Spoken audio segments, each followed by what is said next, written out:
You don't hear it?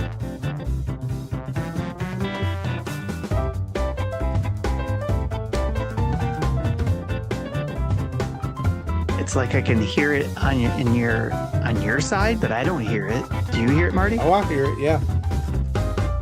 That's strange. Why can't I hear it?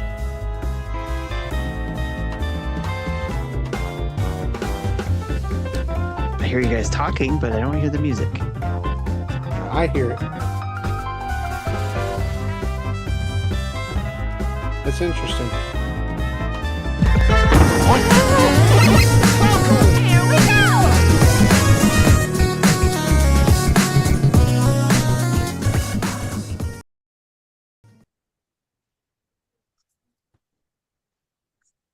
Oh, is it mine? Like I said, I can't hear the music. Welcome to Nintendo Dads, episode 528, recorded on May 15th, 2025. On this week's episode, we talk about some Nintendo news that's happening all over the place in regards to what we're going to get in the next 20 days, which is the Switch 2. And we get some updates on some of the games we're going to get and some updates to that. All kinds of wonderful news. Marty, Jesse, you know what to do.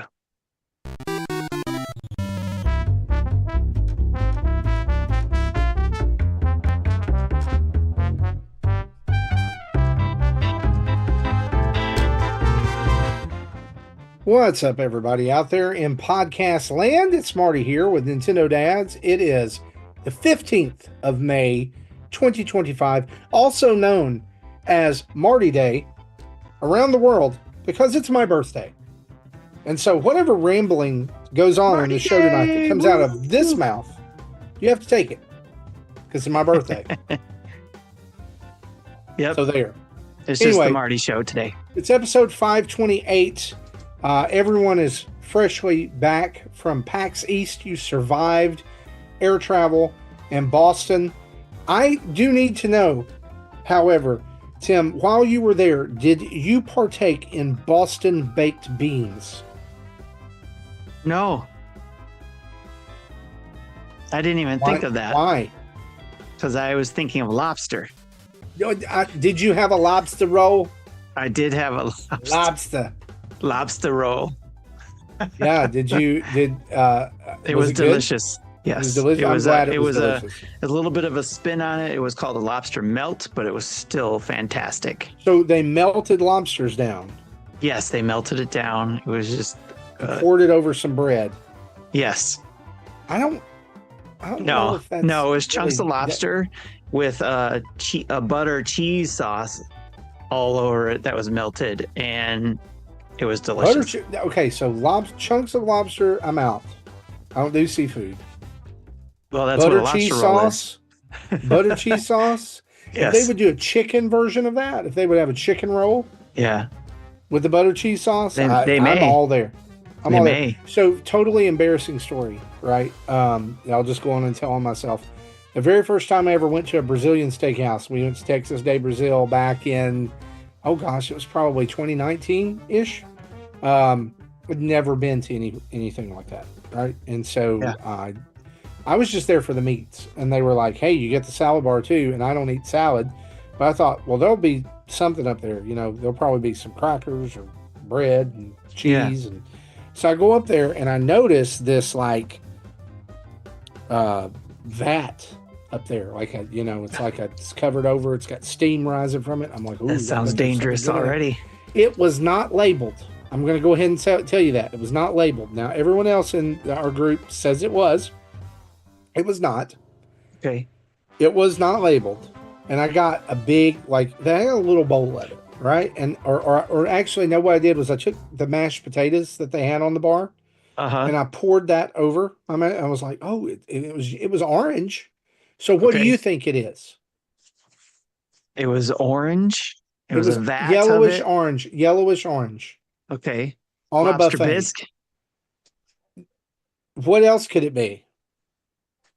The butter sauce. It could be cheese sauce, right? Cheese it could be sauce, like sure, it could be like nacho cheese sauce. So I was like, man, cheese sauce for my potatoes. Let's load it up and get back. And the Mm. guy, we were with another couple, and the guy and the other couple, he walks up and he sets his plate down. I'm like, why did you get a bowl of cheese sauce? And he just loses it, like laughing.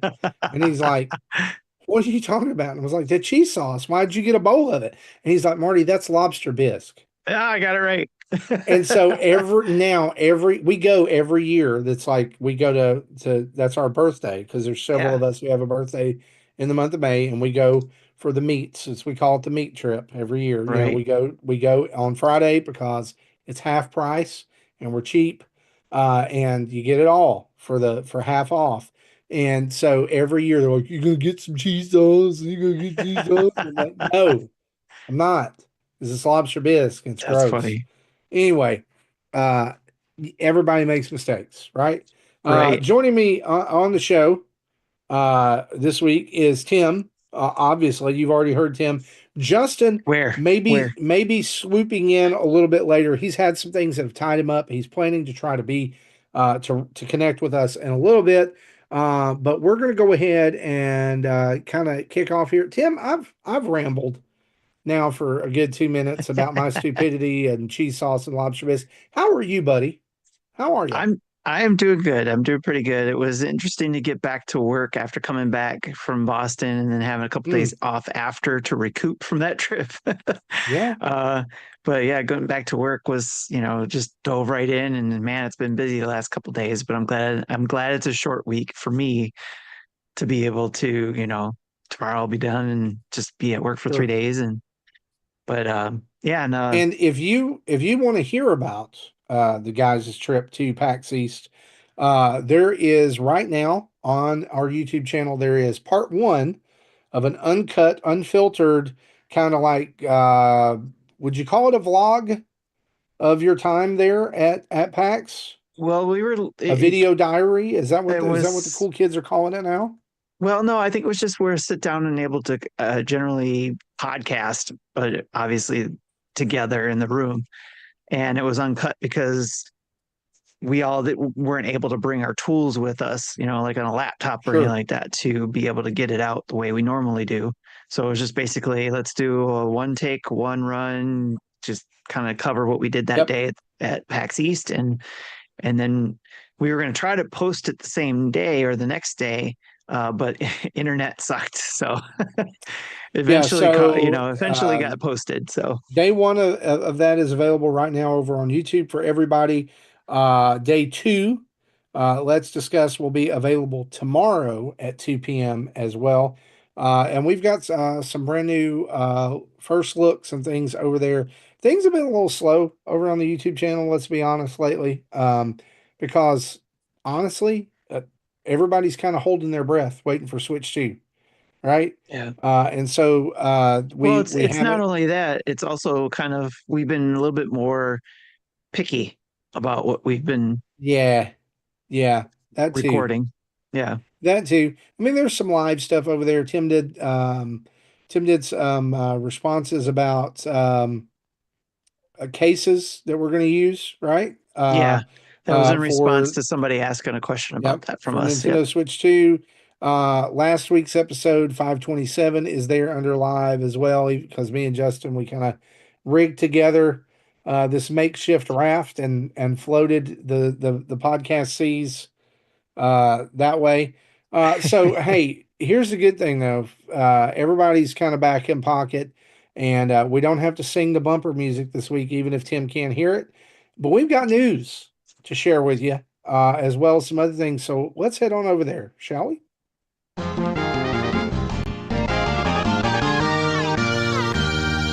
That's so weird. And our news each week is brought to us by you guys over at patreon.com/Nintendo Dads, where for as little as $1 a month, you get to join up with the greatest community of all time. We want to thank our newest friend of the show, William Filippo, for joining us, as well as other folks who've joined within the last month. You're helping keep the lights on over here at Nintendo Dads HQ. You're helping send people to PAX. Just this week, you helped me get a copy of Capcom Fighting Collection 2, which is out tomorrow or today as you're hearing this audio. And so it does help us out if you join up over there, even at $1 a month.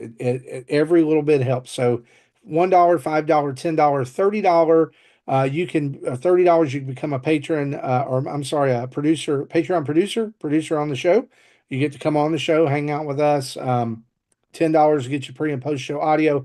$5 gets you full access to Discord. $1 gets you in the door. And um, Tim, is the bonus still going on right now? If you're a first time subscriber, you get a little Yes. discount. Okay, so if you're a first time Nintendo Dad subscriber, you get a little bit of a discount when you subscribe, and if you do it yearly, you get a month free. All right, so we're into savings. We're into giving you some discounts, and so you can head over to patreon.com/ Nintendo Dads and hook yourself up with a sweet membership. And You can and if you're on iOS now, you don't have to pay that 30% fee anymore, thanks to the recent court ruling that says that Apple can't force you to do that. So Patreon's already updated their app, and we're back in business like we used to be over there. Yes, Tim. and also don't forget that if you can't, subscribe, you can still go join for free and Yes. be able to have access to see some of the things that we post over there. And there's opportunities when you can join with it for a discount again, because of being first Mhm. time user, especially coming from a free subscriber Right. area. So And so each week, our weekly update, which is published at 11 a.m. on Thursdays, to your inbox and on our Patreon page, that is free for the public to go look at. You're going to see what we are going to talk about on the show, who's on the show, our recent YouTube videos, games that we're looking forward to there, thanks to Game Informer, that we think you need to know about. And, you know, some people actually mention this, so I get that, like, they get it. Some people are like, we love it when you pick the animated GIF for the week.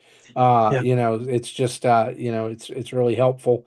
Like last week, I knew you guys were flying, so pilot wings, right? So there you yeah, go. This week it's my birthday, so we got an office thing. I nice. just go in and find something funny, Yeah, or relevant, because during the month of February we had love gifts. It was cold nice. one week, so there's Link freezing. Right. Yeah, so I mean, lots of cool That's stuff good. over there. I like seeing them too. And when I remember to turn it on, I think maybe it's default now. People who are just they're non-paying friends of the show. The public, they can comment on those posts too and leave us comments and suggestions and questions for the show. So we love our community over there on Patreon. Go check it out. Let's dive into the news. We'll call this Nintendo Switch 2 news roundup or news soup, because there's a lot of Nintendo Switch little tidbits that are floating out there for the Switch 2 as we speak, that we just want to kind of throw out. They're not really um, huge, really, because not a lot of them have any meat to them, but it's just some things that we want to let you know about, that we think you need to be in the know about. Number one, gaming media journalists have confirmed, multiple sources have confirmed that they will not have Nintendo Switch 2 reviews before launch, until launch day. And the reason for that is they have been told by Nintendo that there will be a fairly significant day one patch when you first connect the system to the internet, which is very interesting to me. It makes me Right. wonder what in the world is in that day one patch. Um, I wonder if it's going to be a Maybe it's code, huh? that the update that we got here in April. Yeah, that's true. It may Because if be they've already built them and already got them stockpiled, then there's probably just that. that, It's probably not a Tim. big of a deal as everybody's making it out to be. No, well, no, it's not, but it is. And here's okay, so I see that, and I'm like, man, that sounds good. That has validity to it, right? Like, Yeah. because it was what, April 30th, Yes. right? It was like on the verge. However, we have already seen screenshots of the Nintendo Switch 2 UI in action that already have all those buttons available. Yep. But those could, So again, that could have been that particular they units could have already been that patched. could have been patched because they could have been Yeah, on the list to be tested or sent the sure. update or whatever. However, they got their hands on it, could have been a version that was already Well, updated. But all the so ones that have already the been built still are again yeah, stockpiled and potentially need to be what updated. I'm referring to is actual footage from the Nintendo Today app. So it would be Nintendo. So of course they would probably have the updated version, right? Oh yeah, yeah, I think that makes a lot of sense. I think that's probably in the ballpark of what it is. I don't think it's going to be any kind of like groundbreaking, brand new thing they've not talked about. What I really would love is that it's a patch that puts Welcome Tour on your system, uh, for yeah, free. yeah, But that's yeah. not going to happen. They want that $10. Yeah, maybe who knows? We don't know for sure. It was just a guess as that could be it, and maybe it's a surprise. We don't know until we all And get our hands on it. before anyone asks or says anything, no, I don't think this is some nefarious way for Nintendo to keep reviews of it from getting out. They're being fairly forthcoming about the system, at least through their own news channel. I Yeah, mean, when they are down to the point of giving you a 360-degree view of a game case or a game card, they're running out of things to show. I don't know What about I do, all that stuff they're doing there. I'll be honest with you, what I do wish they would do is they would use Nintendo Today to just go on and give us the specs of the system. Because apparently, we've got specs that have leaked, and I'm going to put leaked in quotation marks, that they've leaked online, and now there's people who are coming back and saying, whoa, hold up. Some of those are skewed or some of those are not real. And so it's really hard to know who to believe and what to trust. But this, like, the public is so hungry for those specs because they're Yeah, wanting to either shout it from the rooftops or tear it apart, right? Uh, that any news like this is just gone. Like, it's the cows are, as we say here in yeah, the South, the cows are out of the barn. By that point, there's no yep. putting them back. They're already out. And so I think that you got to be careful which sources you look at, and it's kind of like the thing that came out last week about, oh, there's only going to be light and dark themes. Well, maybe I mean, they've shown that, but they've not confirmed that that is going to be the only themes. So it could be that this update could be that update that we heard about, that there were going to be paid themes, or whatever. Hmm. If you buy a game, you get a theme or whatever. Maybe it's paving the way for that. Who knows? Yeah, Literally all we have to go on is there won't be reviews before launch day because there's a significant day one patch. End, stop, full stop, period. That's right. it. And a lot of people like, oh, I've got to cover Summer Games Fest and do a review of the Nintendo Switch. Cry a little harder. I'm sorry. I, I'm You get to juggling. travel I'm with it. juggling podcasting, school, a family, and a job where I do two things, and I still make content. Yeah. Cry, cry me a river. I'm sorry. I All don't right, know. Justin. Anyway, if you hate what I just said, we have a place for you to respond via email. That email is justinmasson@gmail.com. All That right. was Justin Timberlake at No, it's not. gmail.com. That's his cousin. That's his cousin. Also, in this Switch 2 soup of news, Nintendo has updated its end user license agreement to prevent the filing of class action lawsuits. And I'm going to caveat this before I say this. Just help you hear the sarcastic tone. Just like every other gaming company, I don't understand why this has blown up. Yeah. This, like, all these people are on Twitter. Actually, I do understand why it's blown up. It's a lot of people who are like, well, I can't pirate games anymore. I can't mod my Switch because they Hmm. also included in that they can shut down or brick modded switches which are being used outside of the way they want them to be used. Hey, here's newsflash: don't use it the way they don't want you to. I could have sworn they've had something similar about that before too, with you change it and try to connect to our servers and we're going to brick Yeah. our system. So let me put on my business Marty hat for a minute, which is Okay. very dusty. I don't put it on very much. Makes But your blood I blow will it say off. this is why do we get surprised when corporations defend their IP? Hmm. Why? Why do we All right. get upset with that? Like, why does it, Well, let me why do we ask you go, this. oh no, Nintendo is, they're going to come and they're going to brick my Switch. Don't pirate Echoes of Wisdom. Let me ask you this. Don't pirate Tears of the King. Has this been a big deal on the socials in regards to this Yes. happening? Oh Okay. yeah, they're like Nintendo. Nintendo was the last hope. Nintendo, this company that you love, has been very bully lately. And I'm like, really? Like, have you gone and read Microsoft's Xbox EULA?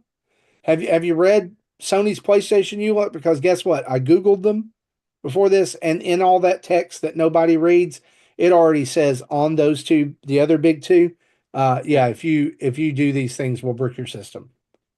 If you do these Right. things, well, you can't file a class action lawsuit. Yep. So It all I, sucks. I mean, obviously, but it I do hasn't, think it's that still there's not probably preventing me from not, it's not stopping me from still buying the right. next system. I do think there's probably some cases where it happens when it's not supposed to, Hmm. right? Like something like there's a glitch or they think they see something that they don't, and Right. but that's easily rectified with a phone call. Like Yep. just talk to somebody, and they'll fix it. It'll be good. What Hopefully, it comes down hopefully they'll to, fix it. Let's put it what that it way. comes down to is that if you're the unfortunate soul that has to deal with that, what you get angry about is having to take time out of your day of other things you could be doing this for to settle, Yeah. this to prove that you are not using it for nefarious reasons So and you need your access back. yeah, let me give you an example of this. I was sitting on the porch one day. This was way before we had good internet, so I was sitting on the porch because I was using my phone as a Wi-Fi hotspot to be able to, and outside we get better reception. Mhm. So I was using that as a way to download something, and I began the download, right, or whatever, Yeah. and I'll go into the eShop and it's like you don't have access to this. And I'm like, what? And so I'm like, I start Googling my, like, or looking up my Nintendo account. And all of a sudden it says it's based in Brazil. I still don't know how this happened. Yeah. I called Nintendo 10 minutes later, bing, bang, boom, it's done. Like that, it locked down everything. We changed all that. It got everything done and good. And yeah, Yep. Yep. I had a similar issue with Animal Crossing, so, and they were able to fix that with a call. yep. It's amazing what happens Hmm. if you'll talk to them. It And will suck though if it happens to any one of us. yeah. You're going to hear it first from us. We're Oh, like, this is absolutely. stupid. Absolutely. But like, I'm also not going to like do anything that will potentially, hopefully, I'm not going to potentially do anything to break my Switch too. Yeah. I'm not, So and let's I ask this mean, question. Out of the four of us, who's the most potential of accidentally doing that? oh, accidentally doing it? Or, you know, goofing around with something and then accidentally getting it locked out by accident. Well, who has the potential out of the four of us to do that? Jesse. Jesse. Sorry, I, Jesse. I, I mean, yeah, I mean, I know we're sorry, but I mean, um, listen, we say it because we love you, and also it's because we know that you are the one with the most technical expertise, right? In and among us, because it definitely ain't Justin. Justin's not doing anything. He barely knows how to turn his switch on. Unless he stumbles Um, upon something that he's not sure, supposed to do. sure, sure. So that's there. Also, something a little tasty little crouton of news floated by here in this Switch 2 soup that a lot of people, have been mentioning the Donkey Kong revamp, a new design. Yeah. Diddy Kong has also now received a revamp. Oh yeah, I meant to look at that. According to My Nintendo News, this new design featured in a Nintendo News post via the Nintendo Switch News app. It is not as extensive a redesign as Donkey Kong, but you can definitely tell like there's a little more continuity with the new Donkey Kong design. I guess I'd Yeah. call it that. Huh. So it's got like the feet, like the toes are a little more rounded, the eyes a little more like it just I don't know, it looks more expressive. I do the big change that I noticed is Diddy Kong no longer has teeth Okay. So at it's the one all. on the right. No, okay. The one on the So right in this image is the and if you're looking for this image and you're listening audio or video, My Nintendo News, it's the newest post there. yeah. If you go to I that just I website. just I just looked up Diddy Kong They've also redesign and it pulled up there for me. the fur is a little more defined. The hat has been redone. Uh, on the old hat on the left has like a Donkey Kong button on it. The new Yeah. one says Nintendo, and the star emblems on his shirt are larger, and you can see like the seams, like around the arms and stuff. So, Yeah. just a little more like y'all. We're Nintendo's finally they're pushing up into 1080p. All right, like 4K. So we're getting a 4K Diddy Kong. So that's pretty cool. Um, Other Switch 2 news, the 12 games that are getting free updates, the free updates have now been detailed. And I'm pulling this, and because I always want to try to get us to credit where we're pulling this. Pulling this from a post on the Nintendo voice chat group on Facebook from a guy named Greg Caldwell. And Greg has posted 4 images here. They're kind of hard to read, but here I'm. It looks like these are from Nintendo's website, so I have not been able to verify yet. I guess I should probably do that. But I thought I would detail these because some of them are going to be welcome additions. Tim, are you going to their website while we're talking about this? I kind of see you working away over there. Yeah. Well, I was reading comments actually catching up on that. Oh wait, So, here I've got it. Here we go. okay. I actually have it in HD. So we'll go from the top down to the bottom, Okay. so that so they're in alphabetical order. All right. So all of the games pretty much are getting what is called a res bump. All right. And it is described as this way. Like for ARMS. Oh, and by the way, all of these available June 5th with the launch of Nintendo Switch 2. All right. ARMS updates include visuals, and I'm just going to read this once for this because almost all of them, if it says visuals, this is the text. Optimized for the Nintendo Switch 2 display and high resolution TVs for improved image quality. However, with ARMS, also frame rate is included, optimized for Nintendo Switch 2 with smoother movement even when playing with 3 or more players. Nice. And it also includes HDR support. All right, not all of these are going to include HDR support, so I will make that distinction where we see that. Big Brain Academy, Brain versus Brain, only gets a game sharing or a game share update. It says game share support up to 4 people can play in party mode, and you can share locally or share online via game chat. Nice.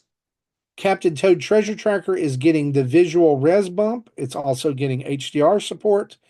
With game share support, 2 people can play all of the courses, and you can share locally or share online via game chat. So, in other words, you can literally play this entire game with somebody online, Nice.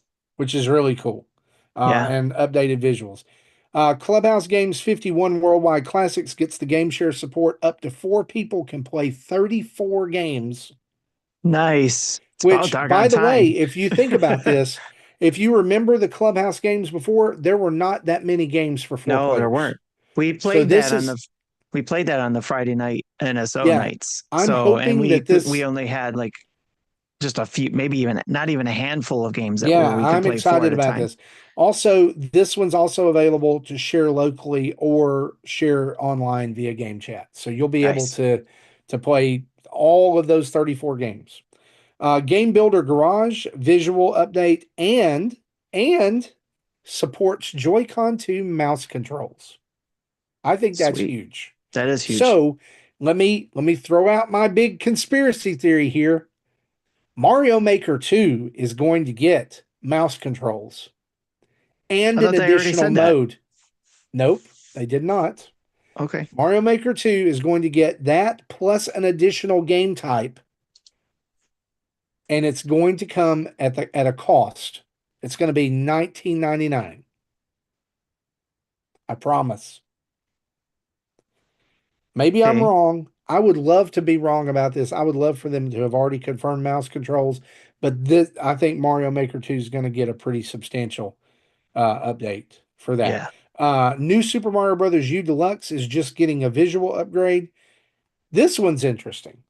Pokemon Scarlet and Violet, visual upgrade and frame rate upgrade. Nice. So maybe they'll be playable. I'll play it. I'll try it. I'll play it. The game that is getting the most updates, Super Mario 3D World plus Bowser's Fury, visual upgrade, frame rate upgrade, for both modes, HDR support for Bowser's Fury only. Then game share support. Up to 4 people can play Super Mario 3D World. In Bowser's Fury, 2 people can play together with one controlling Mario and one controlling Bowser Jr. And this is able to be shared locally or share online via game chat. Nice. Love it. Gonna have lots of games to play on the Friday night Yeah. NSO night. Super Mario Odyssey gets visuals and HDR support. Game share support includes 2 people playing online with one player controlling Mario and the other controlling Cappy. And you can share locally or share online via game chat. Legend of Zelda's Echoes of Wisdom and Link's Awakening both get the same support, visual upgrade, or visual res bump, and HDR support. All right. There's a little asterisk between or by some of these. The asterisk at the bottom, it says additional accessories may be required for multiplayer mode.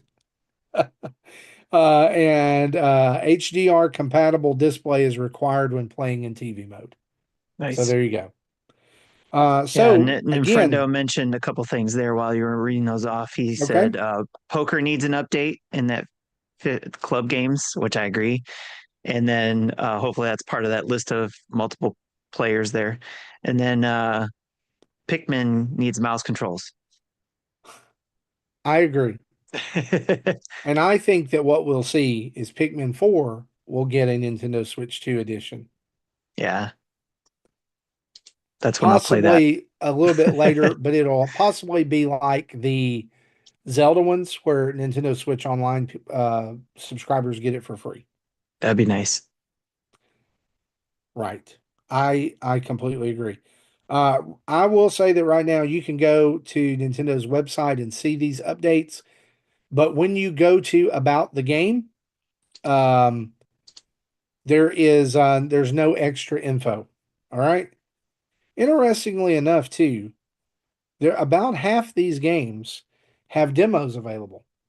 So you'll actually, if you don't own these games, you'll be able to see the new and improved whatever Hmm. on Switch when you get it. So Arms, Big Brain, Captain Toad, Clubhouse Games, Game Builder Garage, and yes, there is a demo for Clubhouse Games. Game Builder Garage, those are the ones that have the demo. Okay. All right, so you can go and try Yep. those out for yourself. Yep. As we round out our news here, I wanted to mention a couple of release updates. Killer Instinct Gold is now available for Nintendo Switch and expansion pack members. If you have the N64 app downloaded, the Nintendo 64 version of Killer Instinct is now available. It is the better one. It is very close to the arcade experience for that original game. I highly recommend you go check it out. I love Killer Instinct. American Arcadia is out right now, which is a 70s retro futuristic metropolis where the citizens enjoy a life of luxury and comfort, except they're being broadcast 24/7. And we'll have a Let's Play of that on our YouTube channel within the next couple of days. Yes. Uh, Preserve is out, and we have a video about that on our channel as well. And then coming this weekend, we will have a first look at Capcom Fighting Collection 2, which launches on May 16th. And that includes Capcom versus SNK, Capcom versus SNK 2, Capcom Fighting Evolution, Street Fighter Alpha 3 Upper, Power Stone, Power Stone 2, Project Justice, and Plasma Sword Nightmare of Bill Stein. That's a mouthful. That's a lot of weird That's a lot of titled, fighting games too. a lot of weird title games, but y'all, listen to me. Do not sleep on this one. And here's why. If you have never played Power Stone and Power Stone 2, Yes. you owe it to yourself to try the best. Listen to me. This is going to, for some of you, this is going to be blasphemous, but I'm going to say it. Well, let me rephrase that. I'm going to say it. One of the best. That won't be as blasphemous because I was going to say the best, but one of the best fighting party games of all time. Anybody can pick up Power Stone and play it and be good at it. It's amazing. And it is so deserving of a sequel. Incredible. Maybe we will get one. Power So the Stone idea, 3. so just so for the people who are clueless on this game, think this: 2.5D fighting arena with up to 4 people fighting at a time. With you don't have like a health meter, or maybe you do. Maybe you do have a health meter, but you're competing for pieces of a power stone of a stone that appear randomly during the stage whenever you're fighting. And whoever has gets, I think it's either 2 or 3 of those, they turn into their super form for a limited time and just get to lay waste to people throughout the stage. However, each stage has interactive elements. There's tanks you can get into, there's poles you can spin around and hit people, there's rocks you can throw. It's super duper fun. All right. So trust me, the entry fee is steep. I'm not gonna lie. It's a $39.99 game. You can go look right now and pre-order it on the eShop. But you're not only getting those two, you're getting the Capcom versus SNK games, which are also amazing, and you're getting the best version of Street Fighter Alpha 3, which is this is like the definitive edition for that. And speaking of definitive editions, on Wednesday, Warner Brothers launched Mortal Kombat 1 Definitive Edition that is available right now. It is everything that's available for this game except for what you can purchase in the store, which rotates. So all the DLC characters, the Chaos Reigns, extra, whatever, extra storyline like they did with Mortal Kombat 11. And so you can go and check that out right now. And I want to say, Tim, maybe you can help me with this. This is cheaper than like buying it all separately. I can't hear you, buddy. Always muting. Yeah, $59.99. It is cheaper because you're getting everything rather than just, unless you, well, I guess it depends on when you mean by cheaper, because I know the game was on sale if you bought it originally when it was on sale, Yeah, that's and then true. you go to update everything later. Yeah. So what you're getting here is I'm just going to read this because I think Mortal Kombat 1 is excellent. And I think if you love fighting games, you love Mortal Kombat, you should check this out. It's like a reboot in a way. You need to check out the story. Base game, Chaos Reign story expansion, uh, extra characters, Noob Saibot, Cyrax, Sector, Ghostface from the Scream franchise, T1000, Conan the Barbarian, Madame Bo, Cameo Fighter, Omni Man from Invincible, Quan Chi, Peacemaker from DC, Ermac, Homelander, and Takeda Takahashi, along with Cameo Fighters Trimmer, Chameleon, Janet Cage, Movado, and Farah.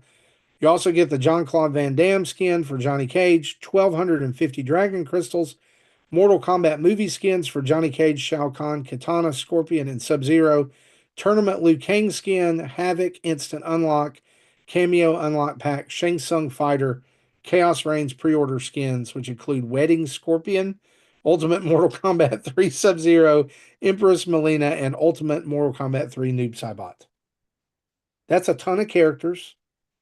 The game is great. They have addressed performance issues on the Switch, but if you don't believe us, this package is also available elsewhere. And I'm willing to bet it probably gets a frame rate bump and stuff. Because here's the deal. What we're hearing right now on these bumps is only first party software, right? We're not hearing what people are going to do outside, except for like Hogwarts Legacy, which Portkey Games said for $10 you can upgrade to the Nintendo Switch 2 edition if you have the Nintendo Switch version, which I think that's really cool. And right now it's the number one selling game on the Nintendo Switch eShop because it's $17.99, and then you do the $10 upgrade later. So literally you get the Nintendo Switch 2 version for $28. And that's a great game if Yes. you're getting the Switch 2 and you didn't have the Switch 1 and you're jumping on board and you get that game because you're a Harry Potter fan, that's a game that'll last you for a while. Yeah. Fantastic.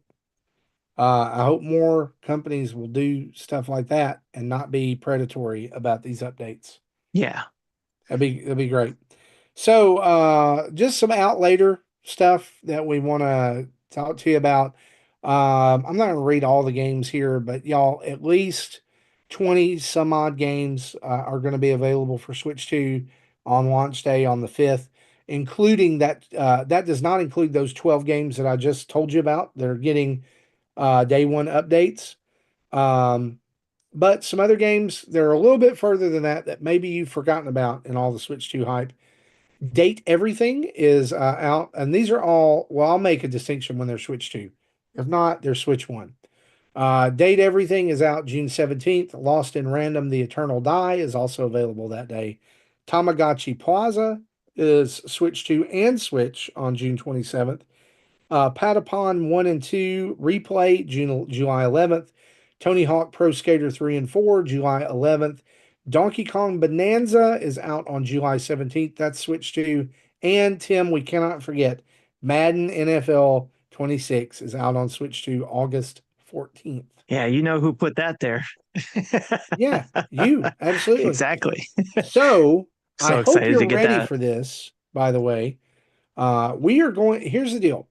With Justin and Jesse not on the show this week, we're going to skip our top 25 Switch game discussions as because we've wrapped up our news. But we don't want to forget about our giveaway for a Switch 2 game that we're giving away in the month of May. Last week we didn't get to do this because you guys were at PAX. So we're going to spin twice tonight. And we do this and we show it live so that there's no cheating, there's no manipulation, you get to see the wheel. So Tim, are you ready to spin it to win it? No, I'm not. So let's what we've been Cool. playing. Well, let's talk about what we've been playing, then we'll spin it to win it.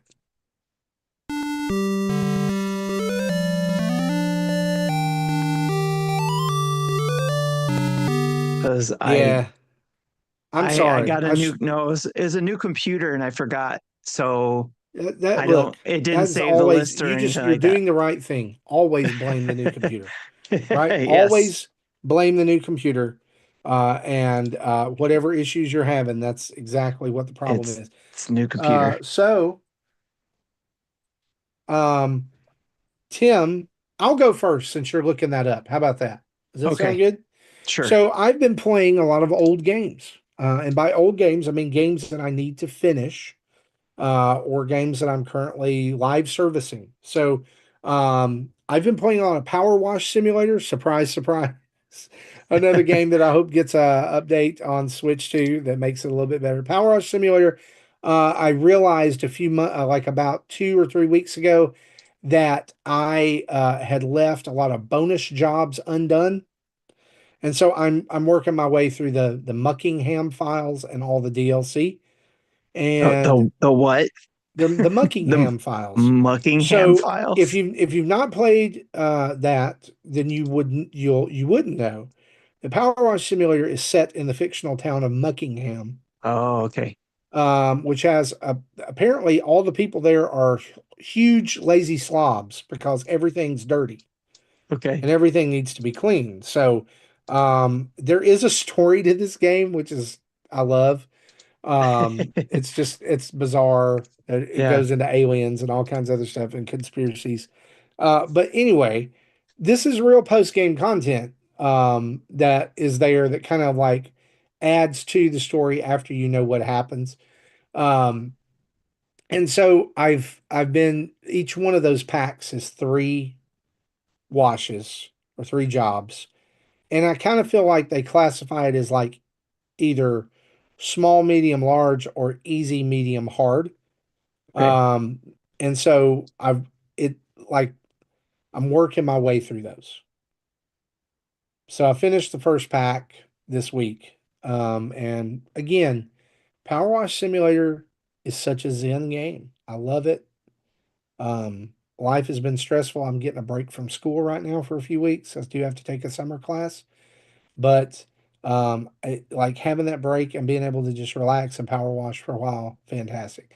I've also still continued been plugging away at Dragon Quest 3 2D HD. I've not made much progress on it. It's still super slow to me, but I get it. I like it's an older JRPG, and so I get why it's slow. I understand it, but I'm loving it. It's cute. I love the art style. Um, yeah, I'm really enjoying my time with it. I need to put a lot more time into it. Pixel Lines 2, I'm still plugging away at that too because it's a game I want to finish before Switch 2 comes out so I can kind of put it to bed and not do those anymore. And then I've also been playing Fortnite as usual because it's a Star Wars season and How's that been I'm playing? it's been good. So the if you Tim, have you played any of it? I have not jumped in. I got jumped in, got a few skins, but I haven't had a chance to play yet. Sure.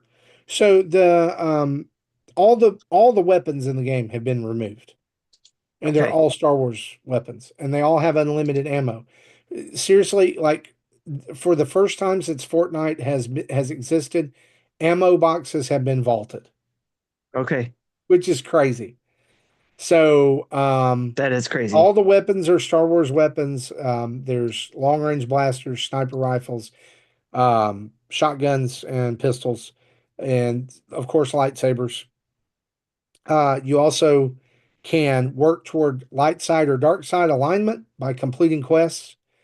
But then there's also weekly and daily quests, and those are more than enough to get you through the 50 levels of this battle pass. But tomorrow, while we sleep tonight, General Grievous is being unlocked for redemption. So like from there, like when you get levels, you'll earn different General Grievous rewards, starting with the General Grievous skin, um, which I'm very excited about.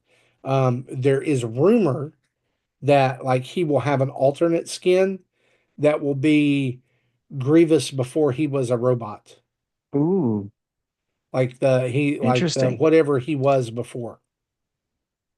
Yeah, Okay. it's at least there's at least going to be like a background, like a backdrop, like when you're loading into a game that's going to be Yeah. him prior to his cybernetic enhancements, which is really interesting to me. I see. I think there's a lot of. I don't hate the prequels as much as some people do because I still like the prequels and the 7 through 9 trilogy. To me, have the same energy, and here's why: because so many of them have so many mineable character moments that they have decades of stories to tell. Right? We've gotten like the tip Yes. of the iceberg. Like I want the whole, like I want all the clone Palpatine stuff. I want the Right. how did Snoke rise to power. I want the General Hux comedy series. I want the Poe Dameron uh fighter pilot days. But I also want like, in the prequels, how how did uh how did Grievous become Grievous? Yeah. Like, what's the background on Dooku? Like, There's there's gotta be a so good much story behind that, stuff. right? Yeah, but they like the problem with that is they keep defaulting to the same stuff. It's kind of like Transformers. Like they've decided that there's like six characters that everybody likes now, Yeah. and what made G1 Transformers so good was like the supporting cast of random uh Autobots and Decepticons that all had some weird speech impediment because it's like Sea Spray has to talk like he's underwater, Trax has to talk like he's super vain, and Yes. there's got to be like Warpath's got to talk like bam pool kazowie, and stuff. Then you got all the you know Yes. yeah, all I had these great personalities, and now it's like if it's not Optimus, Bumblebee, Grimlock, Megatron, Starscream, Shockwave, forget it. Throw some Soundwave in there, Right. for good measure. And Windblade. I don't know. Anyway, I'm rambling. That's what I've been playing. Tim, what have you been playing? There were a few games that obviously we played at PAX, and we called those out in those videos that they'll be distributed through the next couple days. Our Patreon subscribers got to see them early because we posted them there earlier this week, as soon as we could. So there's a little advantage there for the subscribers to get to it, but it'll be out there for everybody in the next couple days. So you'll get to hear what we played there. One of the games I played that I got to download to my Switch and do that I'll be doing a first look for that I haven't done yet, but I'll talk about it now is Strings Theory. It is a um, isometric isometric puzzle game where you can play with co-op with three players, um, or you can control the two other players along with your third player with on your own by switching using your shoulder buttons. Huh. When we sat down, we were expecting to be able to myself, my Sammy and Sophie, my kids. We were thinking we'd be able to sit together and play together, but we found out during this demo at PAX that you actually don't play the game at the same time to solve this puzzle. You have to hand it off to the next person to let them do their what their character can do as far as solving the puzzle, and then they hand it off to the next person who can do it, and it kind of goes, you can switch between each of those characters that can do different capabilities on this puzzle board to basically collect a number of items on the board, and then warp off that board to the next board after you collect them. And you don't have to get 100% of those items. um, you can get, I think, what it looks to be about 80%, 75 to 80% of the items, and then you can move on. But of course, if you collect 100%, then you get a star on that board, and then you can move on. So we were a little disappointed we couldn't play at the same time, but it was still an interesting type of dynamic to be able to work together to solve this board. So, like, one character can push down platforms to be able to go across to the next set of path on the board, and another character can go inverted and go in like a different dimension of the board and be able to go across areas that other players can't.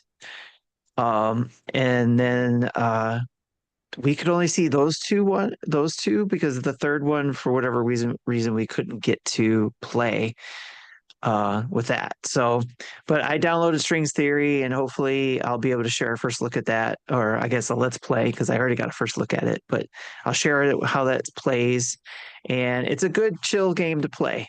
So, hey Justin, Hey folks, how are we? we're just talking about what we've been playing. So going over Oh, my list wow. now. Marty's gotten through his. So I'm almost done, and then you can jump into yours. What you've been playing, Okay. if anything. So, but I'll finish off real quick, which is I've also been playing South of Midnight on my Xbox. So it's been a while. I had to blow off the dust off the controller, but I'm playing my Xbox, South of Midnight, and using actually the remote play feature, so I can play it on my screen in the living room, and everybody who's interested can sit down and watch me play it. And the reason why is because it is a fantastic story, good narration going on in the story. It's based on Southern folklore, and it plays like um,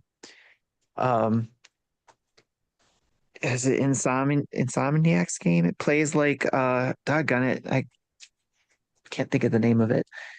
It's a PlayStation game. Starts with an I. Infamous 2. So it plays like Infamous 2, and that was one of my all-time favorites is Infamous 2. So it plays a lot like that and other similar games of that era. And I'm just loving it. I'm starting chapter 7 out of actually I don't even know how many chapters there are in this game, but I'm on chapter 7. I've played about 8 hours of it so far. And I highly recommend it if you got an Xbox. Oh, and I believe it's available on Steam as well. And then also just we got a code for American Arcadia today. That came out today as well. That's the one that Marty mentioned at the top of the show under the news that released today. It's a 70s inspired game where you are playing both a 2D side-scrolling platformer and first-person puzzle solving all in one. So because it's basically two people working together, one person trying to escape an environment is the platforming, and the first person is somebody watching this person through a camera to help them escape by controlling the environment, like controlling lights, controlling doors, controlling elevators, because they have system access to a lot of these things going on. And the story is also fantastic because it's kind of like a Truman Show type thing, where if you know that movie where Jim Carrey was, didn't know he was being filmed in a TV show. This is kind of that same thing, but it's also kind of like a Running Man because apparently this character I'm playing in the 2D trying to escape is basically going to be murdered because he's not getting enough ratings. So he's trying to escape so that he doesn't get murdered. So I think it's a really cool game, and we did post a first look of it. Should be available by the time you're listening to this on your podcast feed tomorrow, or like I said, by the time you're listening to this, and anybody watching it live, it'll be available tomorrow.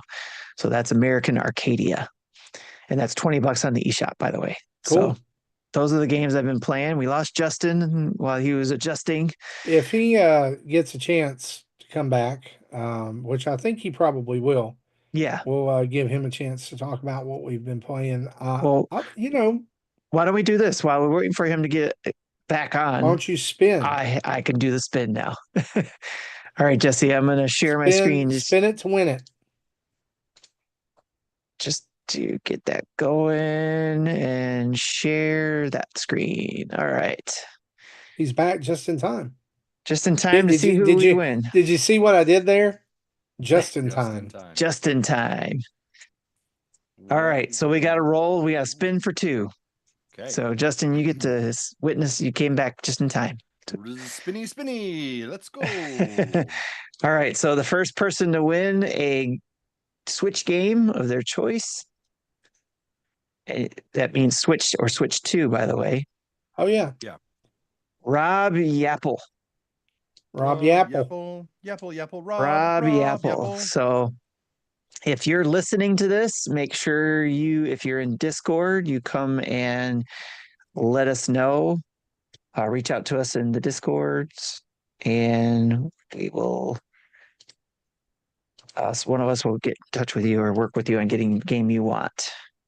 I'm just trying to multitask and get the winner in here so we know. Great. You're doing great, buddy. And then, good, you got the name in there. Thanks, Jesse. All right, so we'll remove Ron and do the second spin. Second spin, and that's out of 135 people, now down to 134. And thankfully it wasn't me. Oh, we can't have Jesse win. What the heck? That's an automatic disqualification. Take him out. Respin. I see my name's in there too, so if it happens to land on that, I'll have to remove that one. It just adds to the excitement, you know? Sure it does. Respin. And the winner is Andy Penenzik. Hopefully I got your Andy name right, Penenzik. Andy. That's an informant, isn't it? Doesn't he always I win? believe it is. He always wins something. We promise y'all. His name is not in there multiple times. This is why we record it. Yeah, that dude has better luck at random drawings than I have ever seen. I need his luck. Like he and I need to go to a casino. Right. I'm right? Serious. Hey, Justin, I know you're Marty. you're eating. Yeah. What have you been playing, buddy? Anything? Fortnite. Yeah. That was it. You know. Can we what I talked a little bit about it. How are you feeling about it?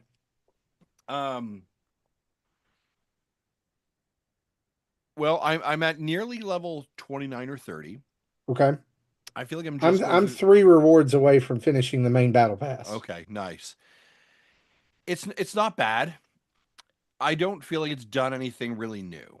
Do you know what I mean? Like we've seen Star Wars in it before. We've seen, but not being forced to play Star Wars for an entire season. Yeah, correct. It was just a little bit of an event. And so I mean, like you coordinate that with May 4th and then Andor, and so like I understand the synergies, but like I also looked at like, so when is this done? Right? Like and so, and also like the map is still the same. They just added a couple different POIs that are just more Star Wars related. So it is sort of like I am excited for June 7th or when the battle pass ends, that we can move on to something new, hopefully, right? So yeah, here's a couple of observations I have.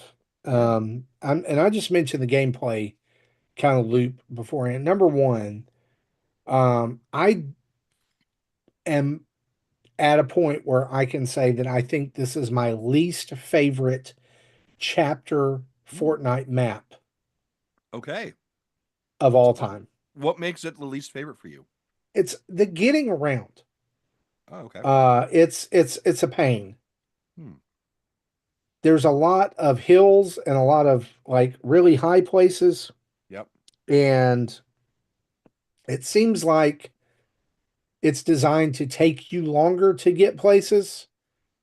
Okay. And it's also designed to group people up faster.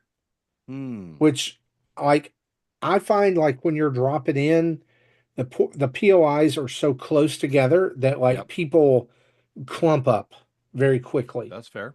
Yeah, so when you're trying to do quests where it's like you need to do this as soon as you get there, it can be extremely hard as soon as they're. The other thing is that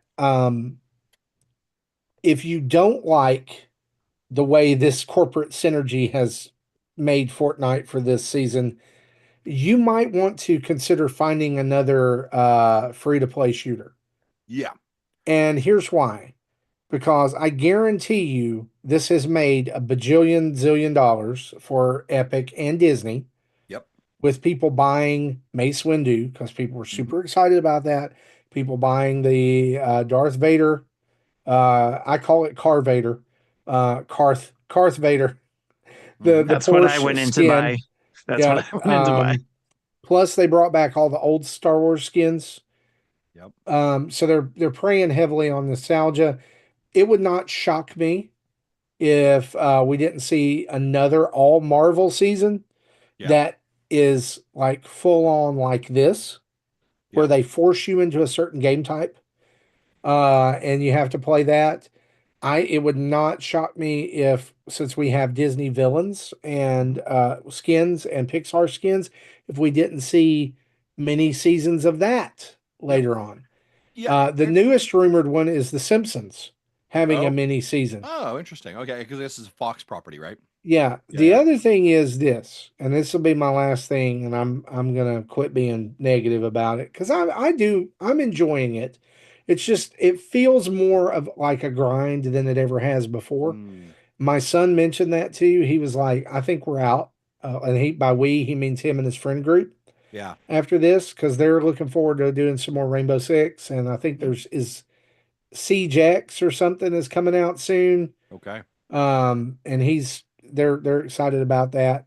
Um, I think this would have gone over way more swimmingly if it was an alternate game type Mm, like the OG Battle Pass sure. that you could say, you know what, I want to do the Star Wars thing. Yeah. I want to do that, and I want that Battle Pass, and I want those. And you know what? I'm going to say this: even make us pay for it. Mm, I know that the thing right now is every pass every time, yeah. with crew. Yeah. But say, hey guys, we're going to do a month long Star Wars season. It's $10. You're going to get Palpatine. You're going to get Phasma. You're going to get uh, Poe. You're going to get some cool Star Wars skins, and we're going to bring back all this other stuff. And there's going to be like cool POIs and weapons and Tie fighters and all kinds of Yeah. stuff. But if you want that, it's $10. Yeah. And I probably would have bought that and I probably would play it and get all the stuff.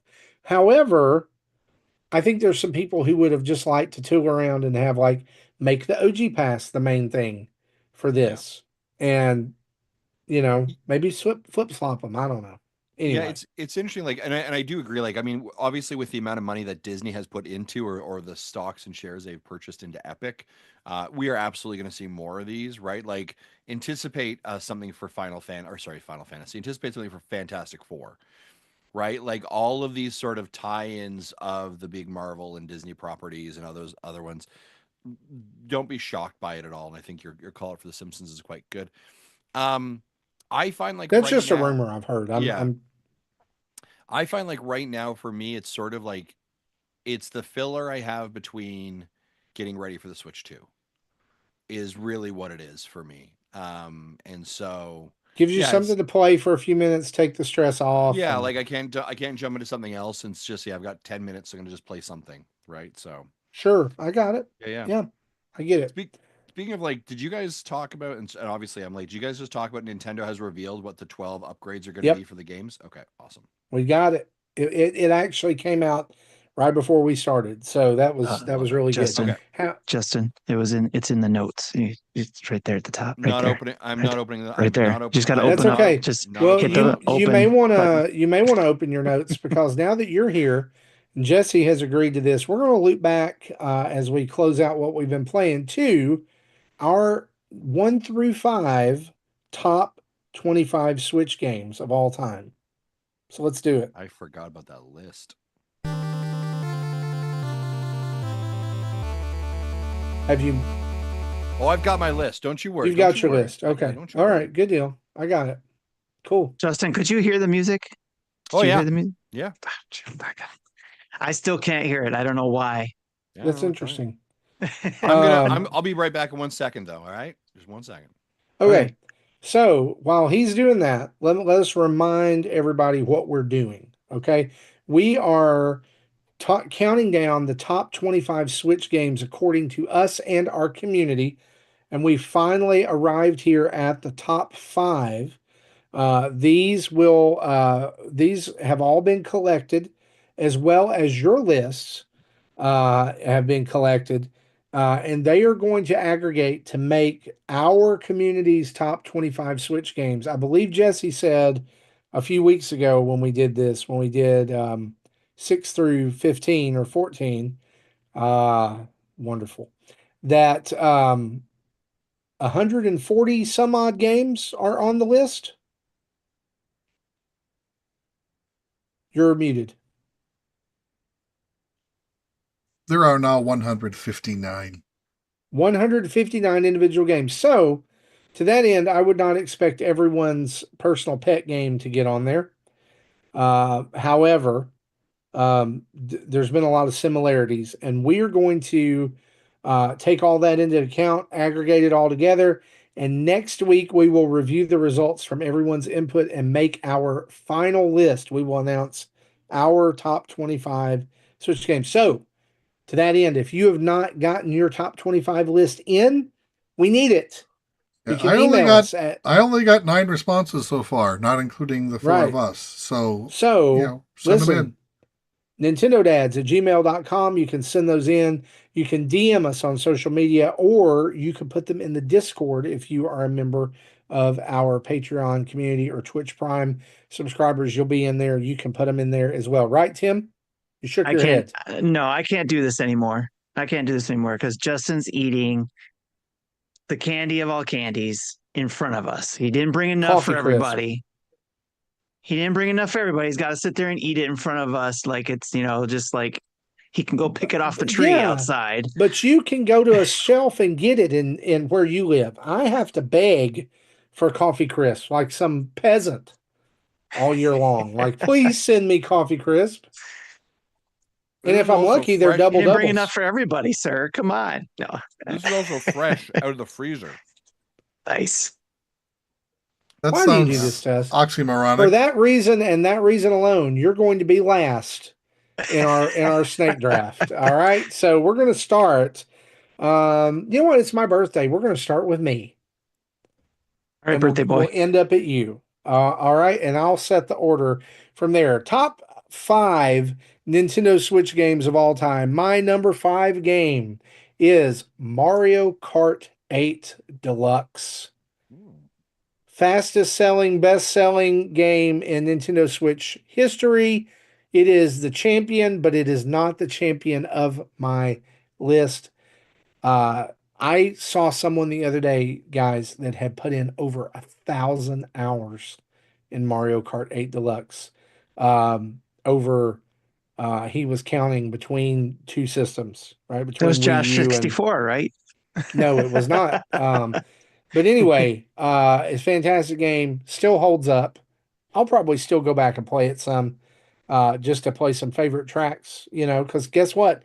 We're going to have 2 Mario Kart games on one system, not long for in about 20 days. So there you go. Don't like the tracks, you can just swap out. Number 5. Tim, what's your number 5? Metroid Prime Remastered.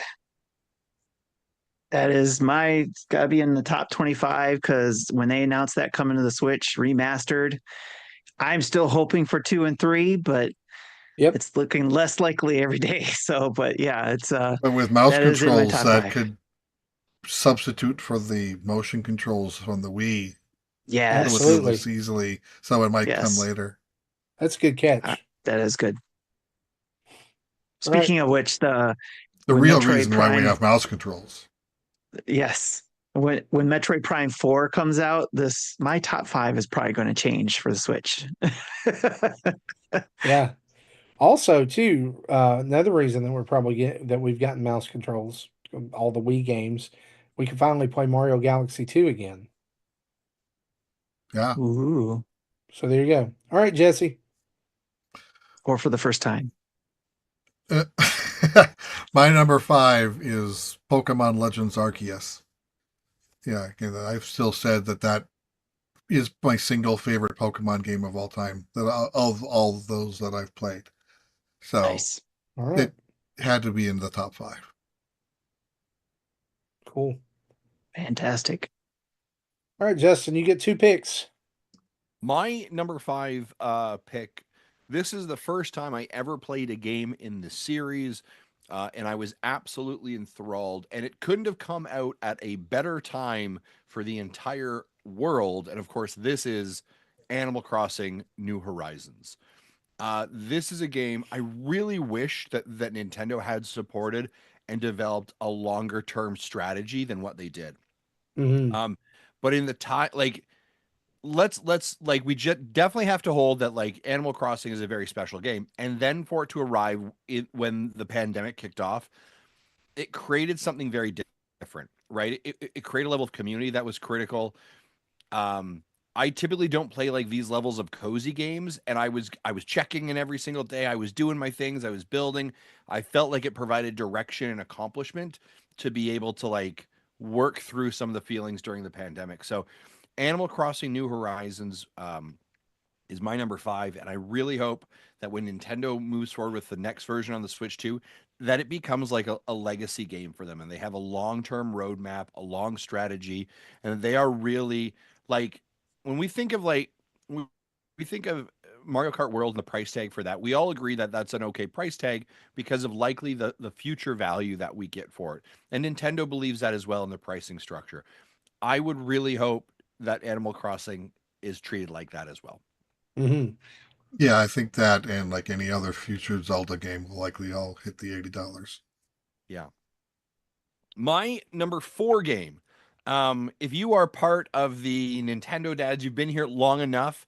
There is a moment. There was a moment in the early years of the Nintendo Switch that has I lived think in I know where this is going. infamy in regards to a score that we provided this game. I provide this game specifically. This was one of the first games that we were able had a long time to be able to do a review for it. And this game gave me so much joy and smiles and experience, and I loved playing every single moment of it. And the only game so far in Nintendo Dad's history to receive 11 out of 10 ratings, and for me to just get yelled at online for stupid comments like that, regardless. And if you've been here long enough, you know this game is Super Mario Odyssey. This was such an absolutely fantastic game. I loved every moment of it. This is quintessential Nintendo at its best. Mario Odyssey, in a lot of ways, reminded me of playing Super Mario 64. That freshness, that new experience, and you by the end of it your face hurt and you don't know why, and you realize later it's because you were smiling at all of the fun that you're having, all the nostalgia they have packed in it, and it is pure Nintendo magic and joy at every moment. And I think that's why you've seen in the Nintendo Switch cycle so many of us clamoring for a Super Mario Odyssey 2. Right, it feels like part of that like just flagship flagpole, no pun intended, moment for Nintendo on the Nintendo Switch. And so Super Mario Odyssey is my number 4. All right, back to Jesse. My number 4 is also Super Mario Odyssey. Wow. L- Wow. Let me just get this out of the way. My number 4 is also Super Mario Odyssey. Well, let me just get this out of the way. My number 4 Shut up. is also Super Mario Odyssey. Oh wow! That Seriously? is crazy. Seriously.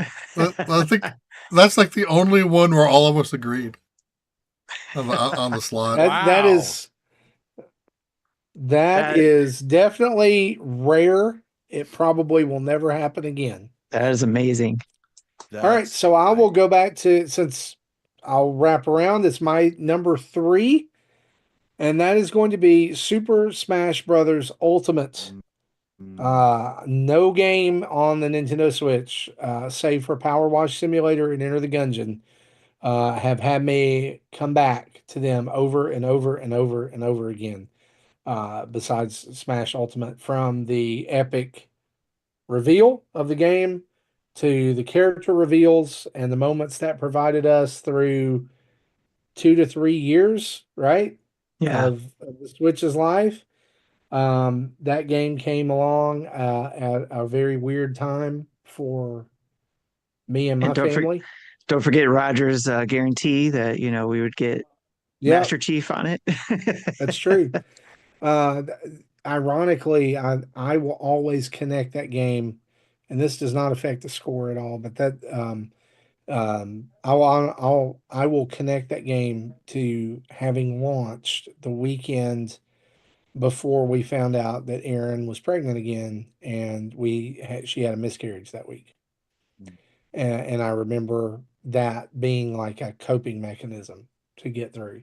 The World of Light that was like the obsessive, like I need to finish this, just in the midst of all that. And so it's been huge for my son. It's been huge for me, just getting to play and hang out, and go back and forth. It's best fighting game roster of all time. There's no I don't know. I mean, besides, I'll tell you what keeps it out of the top two. Waluigi was not a playable character. There you go. That's my And number three. this is the other, and I know we're not really having much of a conversation about the games, but I will anyways. I think this is such an interesting one for It's a for top five. Why Smash not? because what do you do next, right? Oh, Like Sakurai has built the I cannot think of what you add. And so how Nintendo approaches the next Smash, it will be a very interesting strategy or a look or an understanding of what are they actually going to do. Because I thought it was absolutely incredible. And I loved how like every direct we were on the edge of our seat of like, are we going to get another character? Right? Yes. Are you going to get another reveal? And just the way it felt like it continued to escalate, right? To like the things that you would not think that they could do, and then all of a sudden it's like, oh, and there's right the guy from Yeah. Kingdom Hearts, and you're like, what the heck? I don't get it. Yes. yeah, I think this is one of those games, if we're being honest with ourselves, that's not gotten you know, an announcement, whatever, of HD content or free update or whatever, because it's going to get a paid update. This to me is like the no-brainer paid update game for Switch 2 to Mm. add in stages or a mode or something, another fighter pass. Because why? Because it's an absolute cash cow, right? So so just for clarity here, you think like on Switch 2 they release like a Smash Ultimate Edition? I think maybe we get a no. I think it's going to be titled, as we've seen, Super Smash Brothers Ultimate Nintendo Switch 2 Edition Mm. plus blank, Yeah, yeah. right? And I don't know what that's going to be. I can't, like, I'm not even going to speculate, but I just think that it's very funny that we've seen some of the heavy hitters from Switch already lined up for paid or um, free updates, and that one is not there. Yeah. Because if you, I mean, like you could do a res bump and frame rate updates in HDR, Yeah. but is that going to really satisfy people when they when they know there could be some more? When like Super Mario Party Jamboree got or whatever got more. Well, a frame up rate bump's going to mess up a lot of the players that are literally counting frames. Yeah, absolutely. But there you go. Like what Miz said, Smash is not a game, it's a lifestyle. Agreed. Yeah, yeah. And Personally, I would just love them to. If even if it was just paying an extra $10 or whatever and getting 3 or 4 more fighters, let's do it. Why not? Right. jumping back to our Odyssey at 4, Vic says, that's a weird omen considering how unlucky 4 is in Japan. Ugh. Well, maybe that just means we don't get Odyssey 2, we get Galaxy 3 instead, and I'm happy. That's fair. Okay. I would take it. So who's next? Me? My number 3 is Metroid Dread because Metroid. So it's higher up on the list. It didn't beat out 2 other ones that we'll announce shortly, but Metroid Dread is one of my favorites. 2D Metroid games. So I'm so happy they brought it out. I wish they would have brought over the 3DS version of Samus Returns, but who knows where that would have been on this list. But I'm glad they brought on Metroid Dread. It was a tough game, but it was worth fighting through and beating and seeing that ending, especially as a Metroid fan. So again, we'll see what Metroid Prime 4 hits this list, and we'll see what happens there. But this Metroid Dread is the highest Metroid game for me on this list. Cool. Yeah. So all the games in my top 3 are 100+ hour games. So that might narrow down what you think I might say. For my number 3, I'm going with The Legend of Zelda: Breath of the Wild. Nice. Nice. Yeah, I liked the game, but again, as I've said this before, it's probably a game I'll never play again. It's just too much happening. I just, like a Wind Waker, I've played that twice already. I'm looking forward to playing it a third time. And the 3 playthroughs together will not total the time I spent in Breath. And Tears was even longer when we get that far. So Yep. Nice. My number 3 game is Mario Kart 8. Man, the amount of hours that was put in by the family, every single time they did an update for the more courses that they rolled out, like it was updating it. We were grabbing it right onto it, right? We were playing that night. So yeah, Mario Kart 8 is, and like I'm so excited for Mario Kart World. It's a no-brainer for me on that one. My number 2 game, Legend of Zelda Breath of the Wild. What an amazing game to launch a console with, right? Just to sit down at launch day and just experience that. And we all distinctly remember the moment you walk out to the Great Plateau, the music that plays, the awe look that you have over this world, and the amount of like it was I want to get up, or I want to go to bed late playing it. I want to get up early playing it. This is where I want to spend all of my time and energy. And it was such a refreshing look at the series, right? And it was just absolutely incredible. And I think in some ways, Jesse, to think like you don't go back and play that game, right? Like it's done. It's a moment, and it's yeah, incredible. part of the experience of the game was experiencing it the first time. That you just can't get that back. And can I ask, like, is there ever going to be, and I know there probably will be, but when was the last like time that you were like zeroed in, everybody that you knew was zeroed in on a game, and almost every single person that you knew was having an entirely different experience? Yeah, and that's such a And great that was question. the magic of it, right? It's the Yeah. and Animal Crossing tapped into some of that a Yeah. little bit with that shared experience because of what the world was going through at that time. But Yeah. I loved gaming Twitter around that time because of Yeah. all the stuff that was being discovered and shown. Oh, I went here first, or I went here first, and I And got the this, and I 30-second found this. clips made that wonderful. Yes. Yeah. And like that was like lightning in a bottle. You don't catch that every time. I think the And closest I've seen to that since that time is probably Elden Ring. yeah. Yeah. I was gonna say. And so the deservedly so game of the year for that reason. I mean, I feel like Breath of the Wild, that's part of the reason it won game of the year, right? Was Yeah. because of the shared experience of everyone playing this amazing game. And I think the other part of it is that a game is big, and I think Elden Ring is a great example of it, when like the verbiage that we use to describe other great games is directly associated with it, right? So you're like, oh, that feels like a Breath of the Wild clone, Yeah. or that reminds me of Breath of the Like Wild. Genshin Impact was probably the first game that came Yeah. out that we're saying this on. Yeah, like you're definitely trying to capture a specific look, feel, and sort of association with it.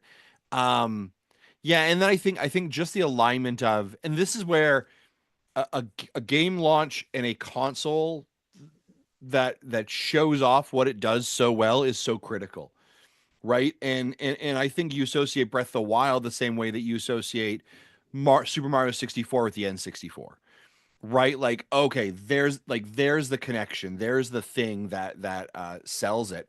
And it was absolutely incredible, right? The experience was just amazing. So yeah, number 2 for me. Jesse, what's your number 2? My number 2 is Dragon Quest XI Echoes of an Elusive Age Definitive Edition. That's a long title. Yeah, and that's one of those games that I played late, I wasn't able to play it right away. I don't remember what interrupted it, but that would have been my game of the year for that year had I played it earlier. And yeah, and I think I put in 120 hours before I got to the final ending. And that is a game I probably will play again someday, even though it's 120 hours. Nice. Cool. My number 2 is also Zelda Breath of the Wild, or The Legend of Zelda Breath of the Wild. For a lot of the same reasons you guys mentioned, each of your turns mentioning it. It is probably my number 1 3D Zelda game because the other ones I didn't play as much. And when I did play them, I was not into it as much as everybody else. That includes Wind Waker. So, email Justin if you got complaints. Uh, but I do want to give Wind Waker another chance now that I've kind of opened up more to the 3D aspect of Zelda. And I want to give that a try when we get Switch 2. But Breath of the Wild, being the first time being in that environment, was just amazing. Great experience for me, especially when I got focused on the game and focused on the quest and did a few side things. And I had a lot of fun with it when I finally just kind of went through it in a few months. I joke about playing it over 5 years, but there was a long break where I didn't play it. And then I jumped into it because I figured, okay, if I stay focused and go through it, I was able to do it, especially when I found out I could get the Dark Link costume or whatever it's called. And I just ran around in that all day, the black costume with the red eyes and all that stuff. Now, I do want to add one thing to this. I have not played enough of Tears of the Kingdom to have that on my list. If you noticed out through all this, I didn't put it on my list. It's because I didn't play enough of it. I was turned off by it because I had played so much of the Breath of the Wild up to too close of when Tears of the Kingdom came out. So, but I would say that if it was allowed, in my opinion, I would put Breath of the Wild and Tears of the Kingdom at number 2 together from my list, because it's to me the same with added features to help make it a little bit newer experience. Obviously the maps opened up to where you have 3 different levels to explore essentially. More places to go, revisit places you did in Breath of the Wild. There's a lot to be done there. I did watch the ending because I wanted to know what it was there without having to play the whole game. But I'm still looking forward to trying to play it on the Switch 2 with all the new features that are added after having that long break. So with that being said, again, if I could, I would put both at number 2. But for now, to keep the list to be countable, I'm just saying Breath of the Wild at number 2. All right, so I will end my list here with these last 2 picks. And if you listen to the show for any period of time at all, my top 5 probably doesn't surprise you. And I think that one of the things that with making a list like this is that ranking a game at like 6 or 7 or 8 doesn't mean that it's a bad game. I think what we're saying really is these are the 25 best of the best for us. And I know what I did was I made a list of all the games that I wanted to consider for this.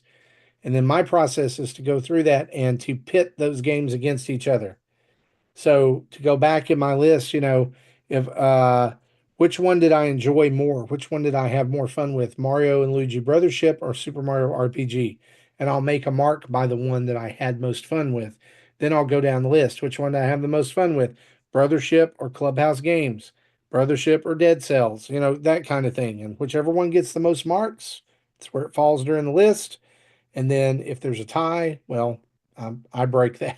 But it helps me kind of go through a little discernment process with this. So anyway, my number 2 top 5 or top Switch game is Super Mario 3D World plus Bowser's Fury. Not only is 3D World an amazing 3D Mario game, I say it's the best 3D Mario game. Still, even with Odyssey, I think it does so much to capture that feel of like if you encapsulate the joy of Mario into a game, what is it going to look like? Mario 3D World. Even with 4 players, it's a blast. Yes, it's frustrating sometimes, but that's Mario. Has tons of little Easter eggs and surprises throughout. But then for the Switch release, they bring out this brand new Bowser's Fury, which for a good solid, 5 hours is absolutely incredible. Like, holy cow, can we please get some more stuff like that? Yeah, I've been thinking about replaying that one, the Bowser's Fury Yeah. part. And that might be something I do, in 4K. I still want to, I'm thinking about doing both of them because it's been a while since I've played through It's a 3D World and Bowser's Fury. So that's my number 2 game. I still think it's one of those, like, if you're listing Mario games, everybody needs to play it. Everybody needs to have that experience. It was phenomenal on the Wii U. It was phenomenal on the Switch. I think it's going to be even better on Switch too because of the, the little bump it's going to get. So there you go. My number 1 game for Nintendo Switch is Super Mario Wonder. Super Mario Wonder, and it's for almost the same reason. And it's this, is that game is what Mario is all about. The joy, the discovery, the fun, the branching paths, the little sounds, the Easter eggs, all of it. It was and is the complete package on Switch.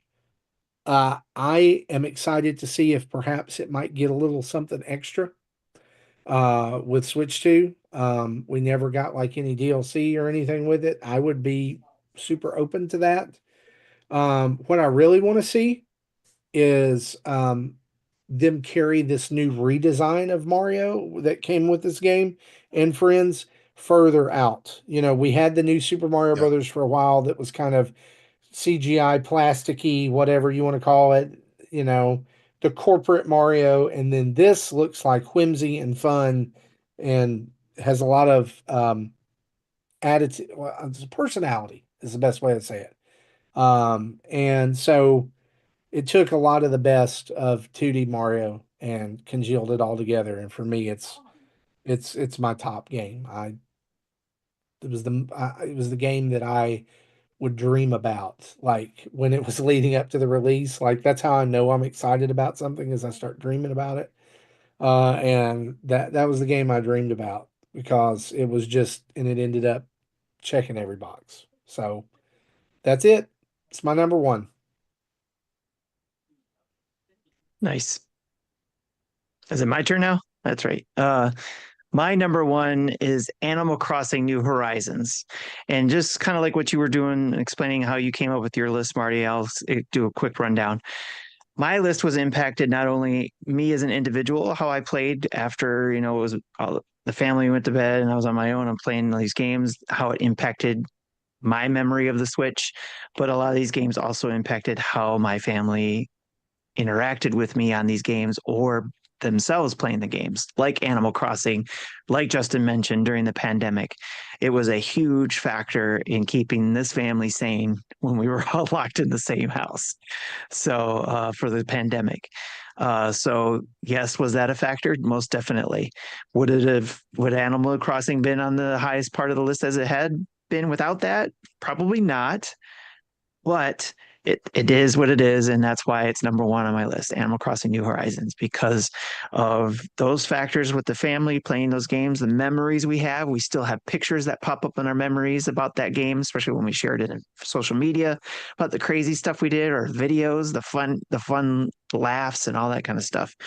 And then that's why we're so passionate about wanting to see what Nintendo learned from that, to when they make a sequel, will they add multiplayer aspects to it, to where it's a little bit more like, will they add like as bad as it was, a better version of Animal Crossing Festival to the Animal Crossing game, where you could go to an island and play, games or something together with other people you join up with. The other factor of it is that obviously in the early parts of the years, the Bobby factor. You know how we know how much a big factor of Bobby was for Animal Crossing, and that he was the main reason why I gave Animal Crossing a chance is because of how much fun this.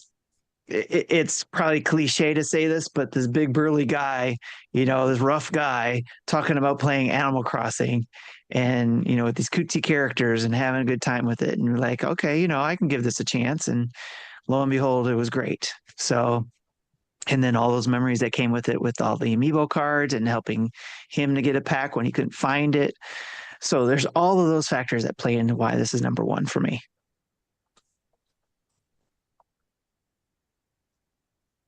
My number one is The Legend of Zelda: Tears of the Kingdom. I think I've said this before, but I think the least part of the game that I liked was the main story. Up until the ending, and the ending, like the game for the top of the year would not have been in the top 5, if maybe even my top 10, but the ending just clinched it for me, and it was my number one that year, and it is my number one of all Switch games. Good choice. My number one game for me, top 25 Nintendo Switch games is Legend of Zelda: Tears of the Kingdom. You took the formula of Breath of the Wild, you improved where you could, you expanded where you could.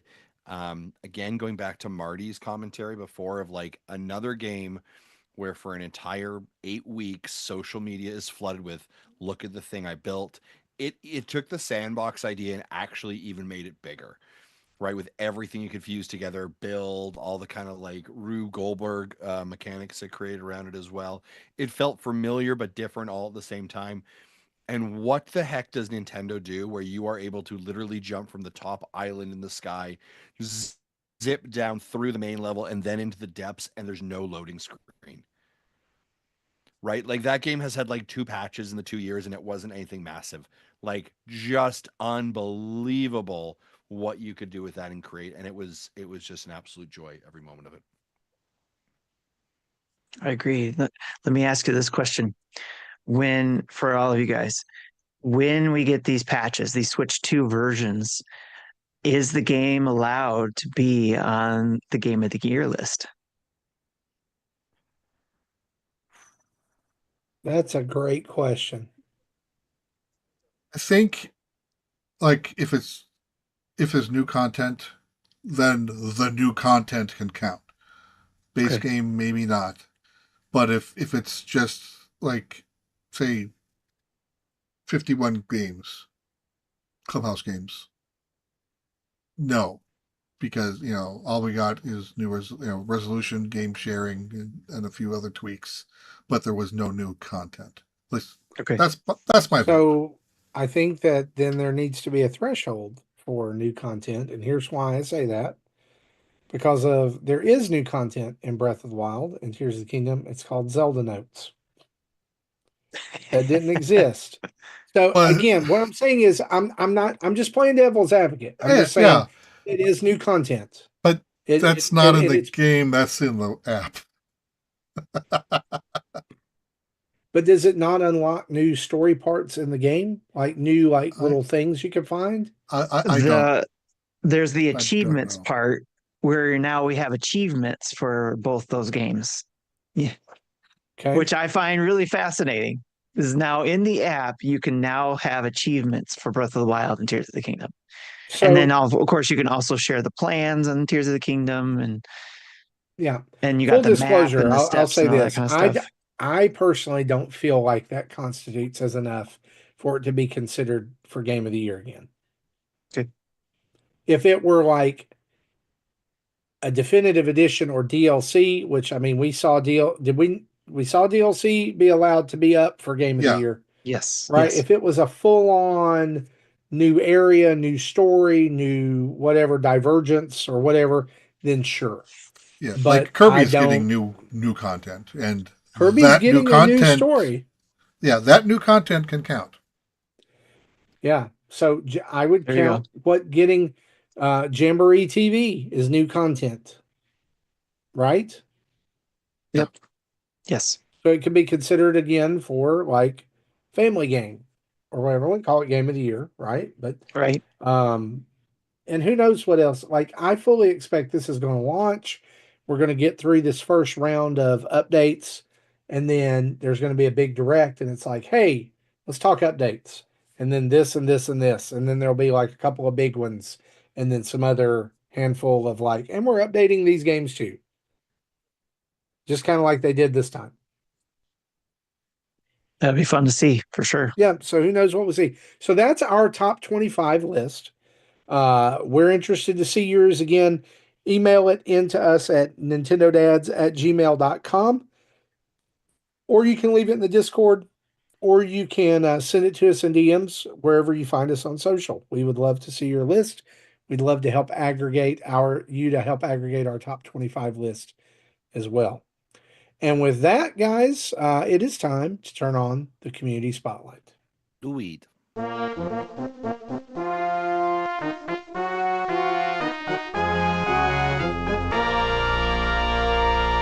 So I find it very interesting that sound plays like as if before whenever we had to hit a switch in order for everybody to hear it.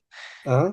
That's the way it sounds for me right now, as I can hear it muffled, and it sounds like before you hit the share, ability in Interesting. Zoom or something. I did enable musicians mode, so Yeah. it should be clean for you. I just don't know understand why why it must be a glitch or something. So, all right. So community spotlight again. We had our giveaway.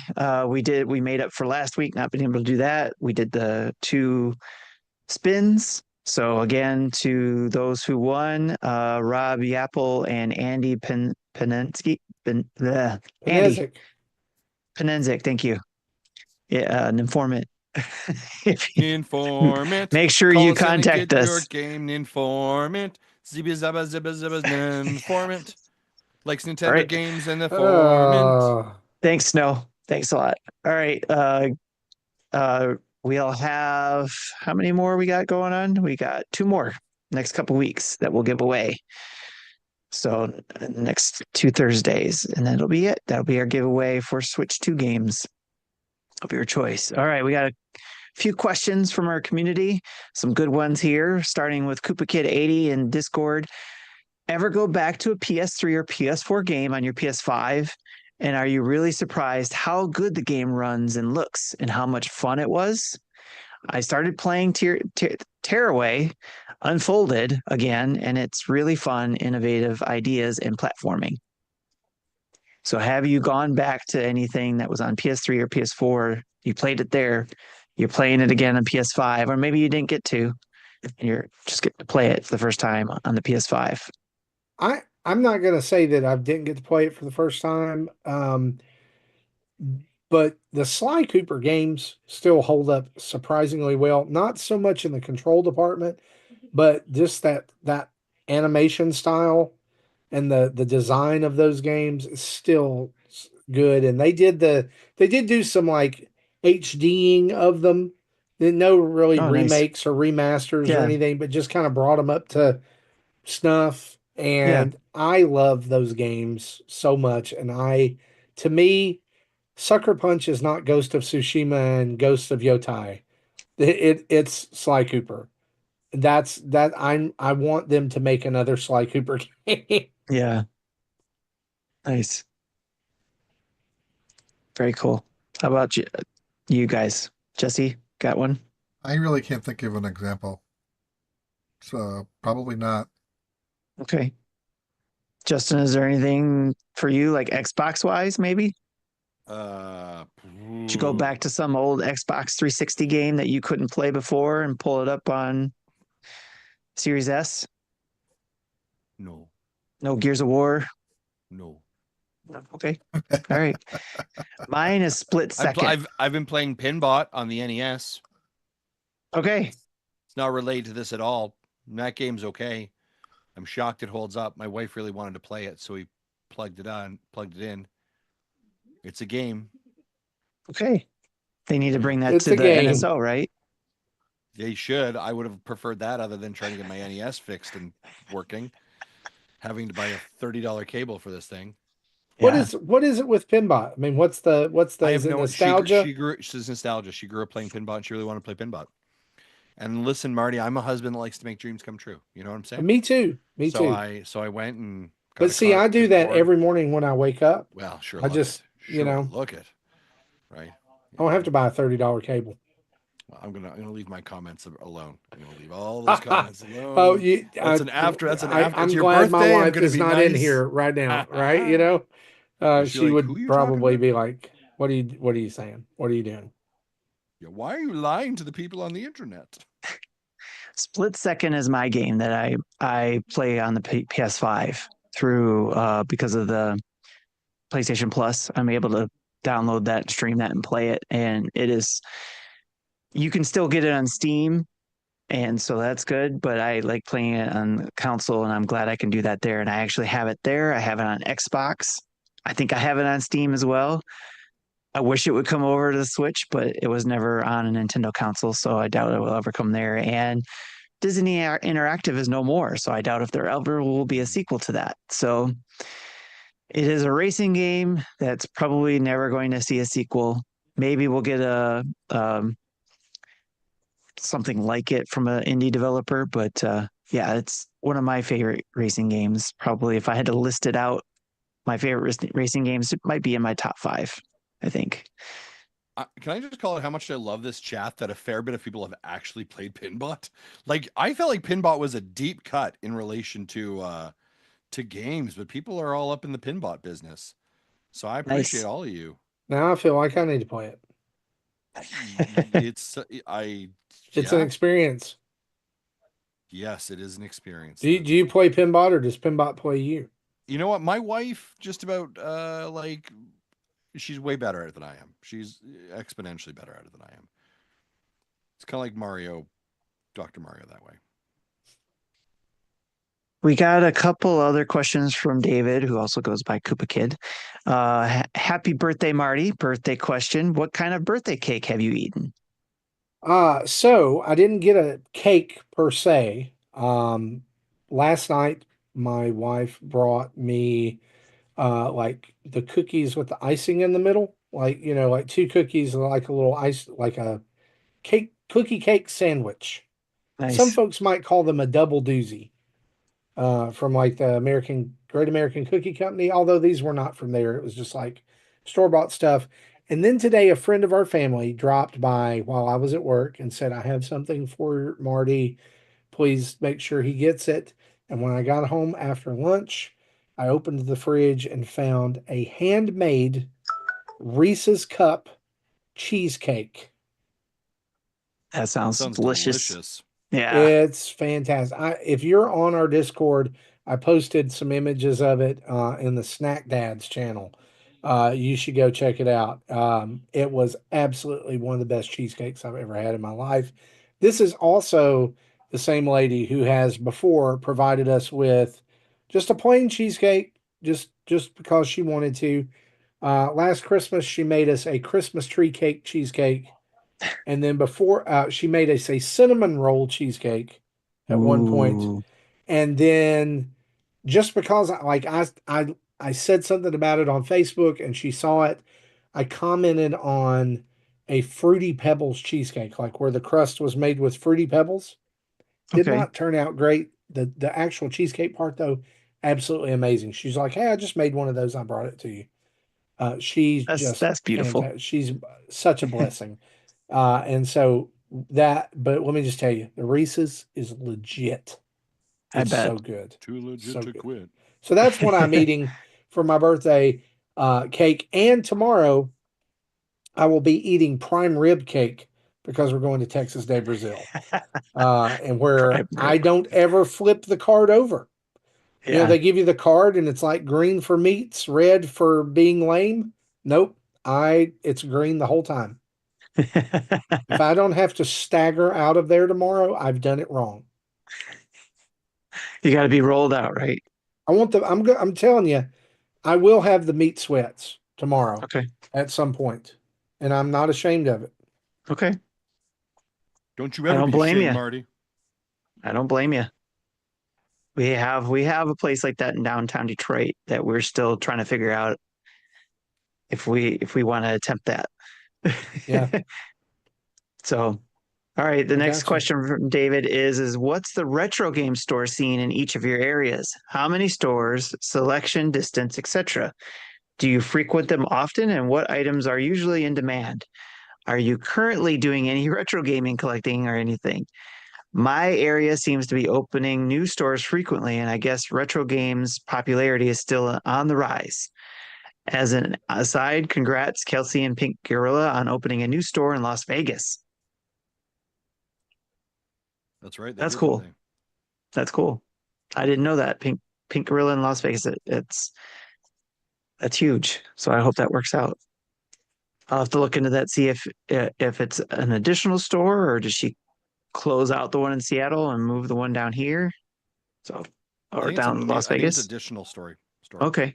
Nice. But yeah, how about what's the retro store scene like in your areas, guys?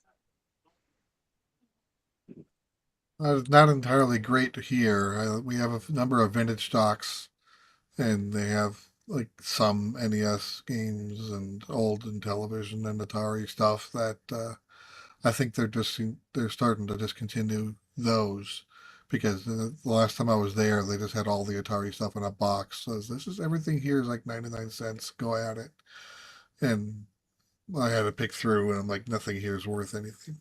Nothing here is, or I either have it or don't want it.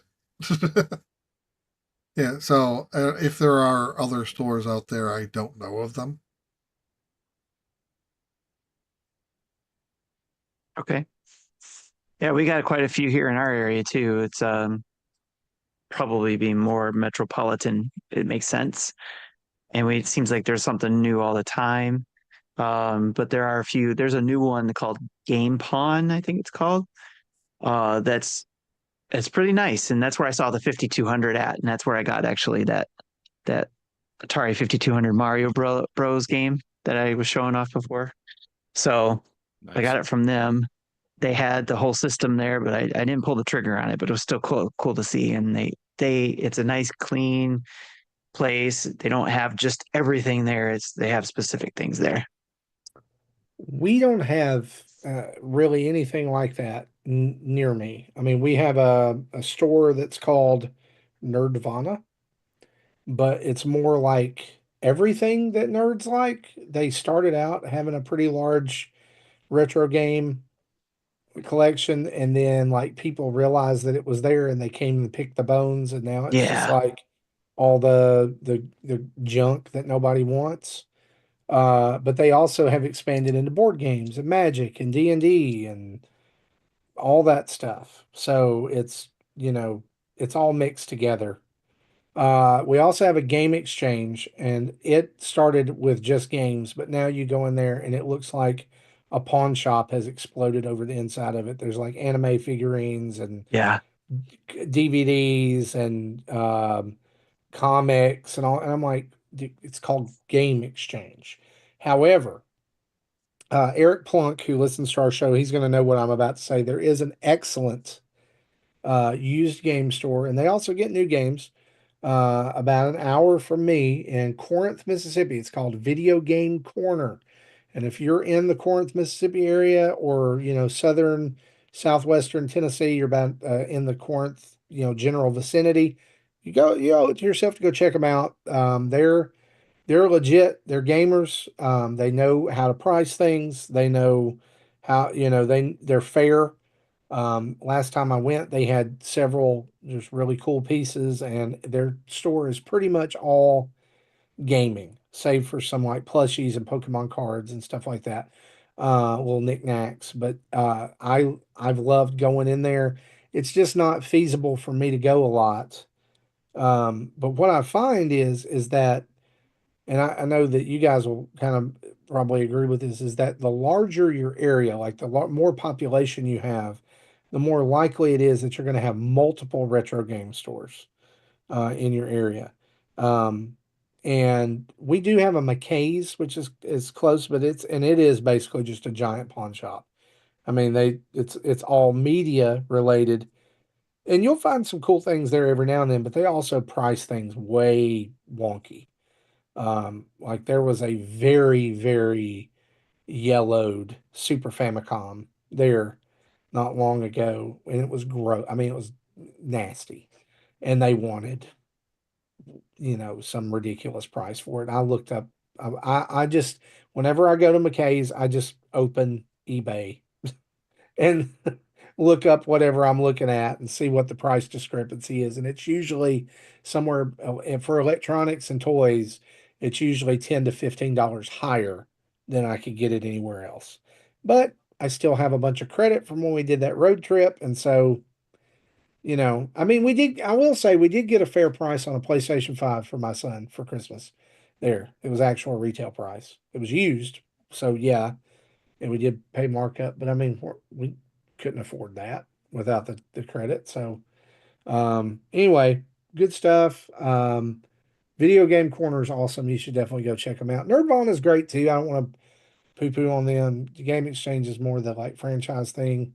If you're in the Jackson, Tennessee area, Nerdvana, you can go check them out. They do have some games in the case. Like they have some games in boxes that are pretty high priced stuff. Like they had a copy of Mega Man X3 in shrink.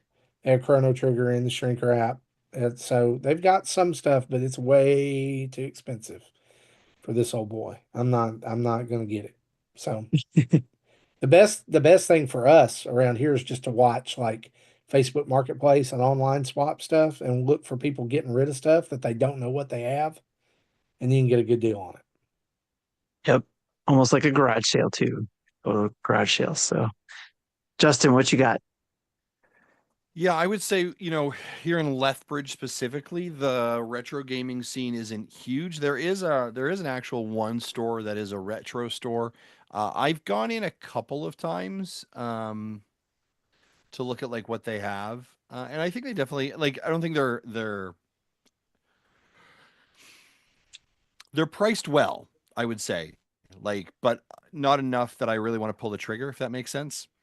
Kind of one of those things of like, I think I could maybe find that somewhere else potentially cheaper. So they may be a bit overpricing themselves at times as well. Yeah. And then the pawn shops are kind of it. I'm still looking for an old Game Boy, like an old, 1990 Game Boy, that I can like purchase and like clean up and, take apart and kind of get back to good. So I'm Hmm. looking for one of those, and I've gone to like the pawn shop here, and you know, just still kind of exploring that space as well. So, Why um, a Game Boy and not say a Pocket or Color or even the Advance? I didn't grow up with any of those ones. I grew up with Okay. I had a Game Boy, and then I didn't have any handhelds until I had the 3DS. Okay. So I That don't makes have the sense. same level of nostalgia. Yeah. So I'd love to go and get just an old Game Boy and clean that up as well. So I did see Nice. one when we were at PAX East, but it was like 100 USD, and I'm like, nah, I can do better in Canada for cheaper. So Okay. yeah, but yeah, I'm always on the lookout still for like a Virtual Boy too. Right, those would sort of be the two pieces of that I'd love to add to my collection. So Yeah. Nice.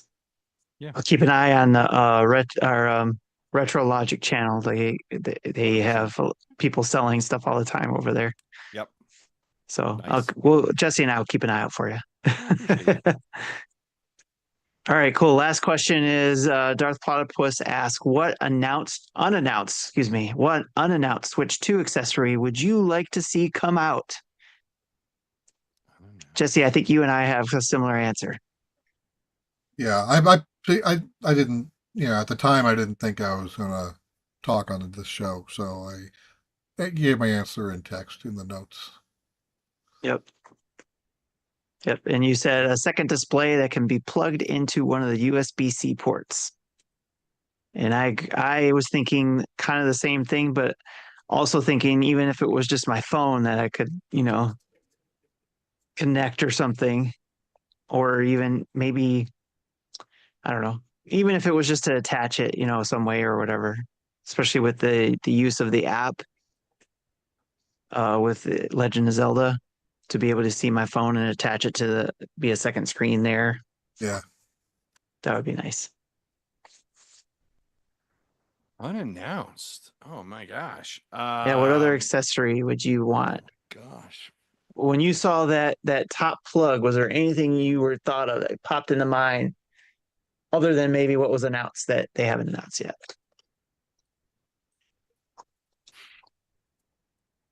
Originally I was thinking the plug-in camera that would just sit in the top, kind of similar to what we have with our maybe a laptop camera, but now Hori's already coming out with something similar. Yeah. I'm drawing a blank, to be really honest with you. Yeah. Um, Can't think of anything crazy that Nintendo could do with that.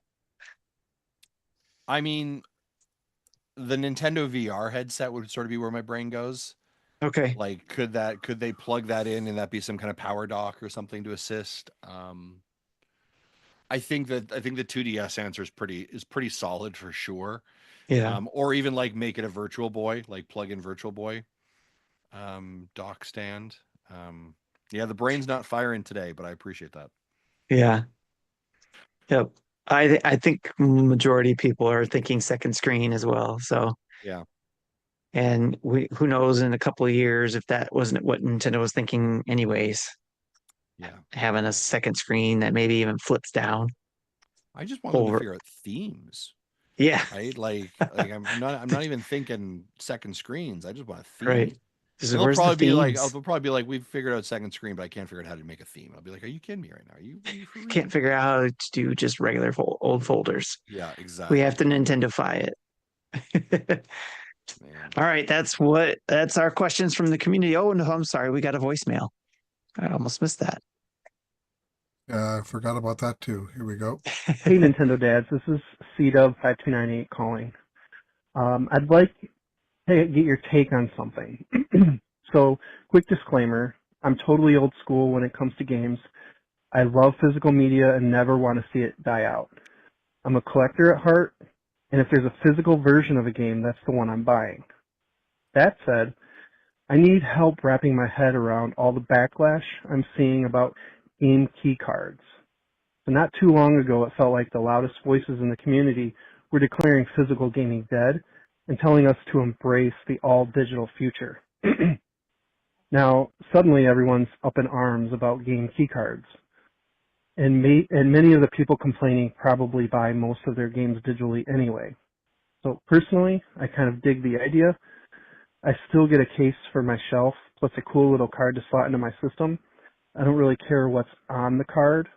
It's the physical something that matters to me. It's like getting the best of both worlds. So what gives? Why is this such a hot topic? Thanks. That's a great question. And thank you for also being in the chat. I see you're also in the chat right now. Guys, what do you think? Why is this such a hot topic?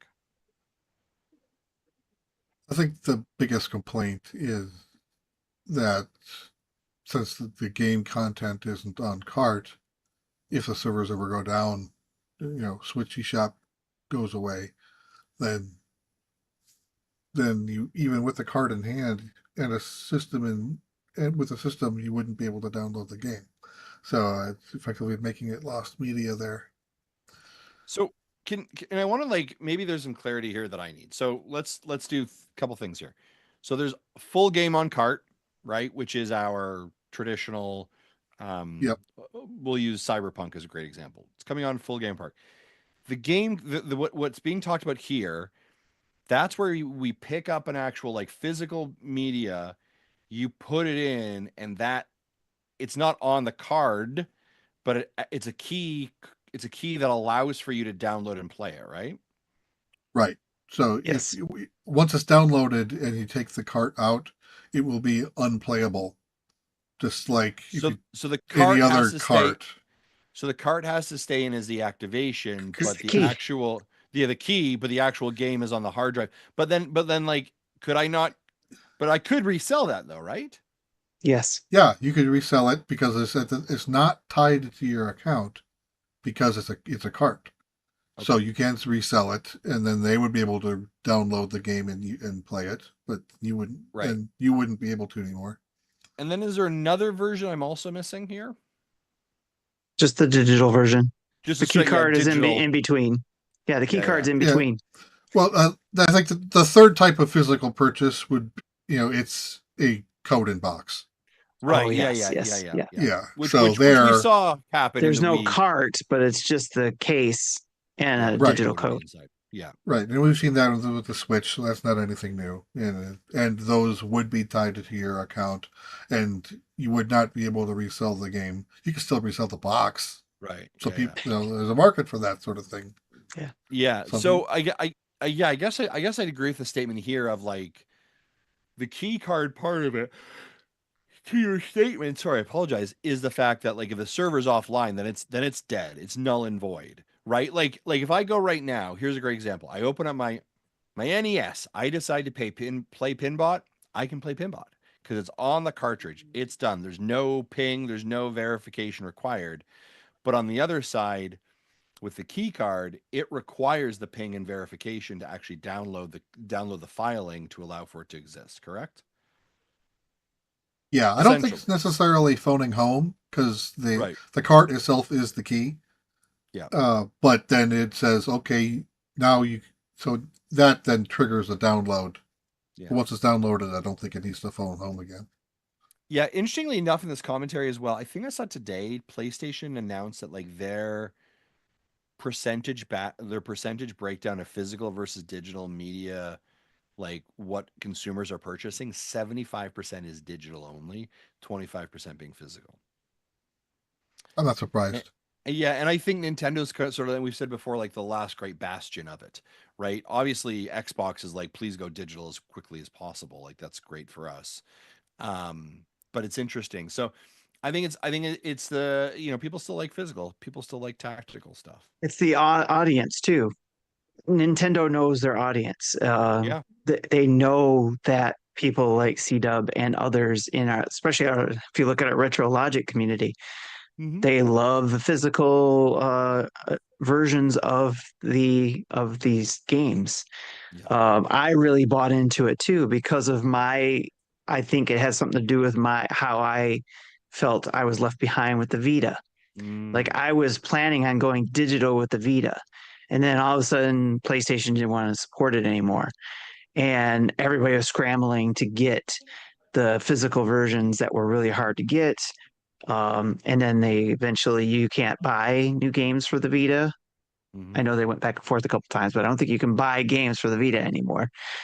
I think you still can download, which I think you still can do on some of the Nintendo consoles too. You can still download things you've already purchased. You can't just purchase anything new.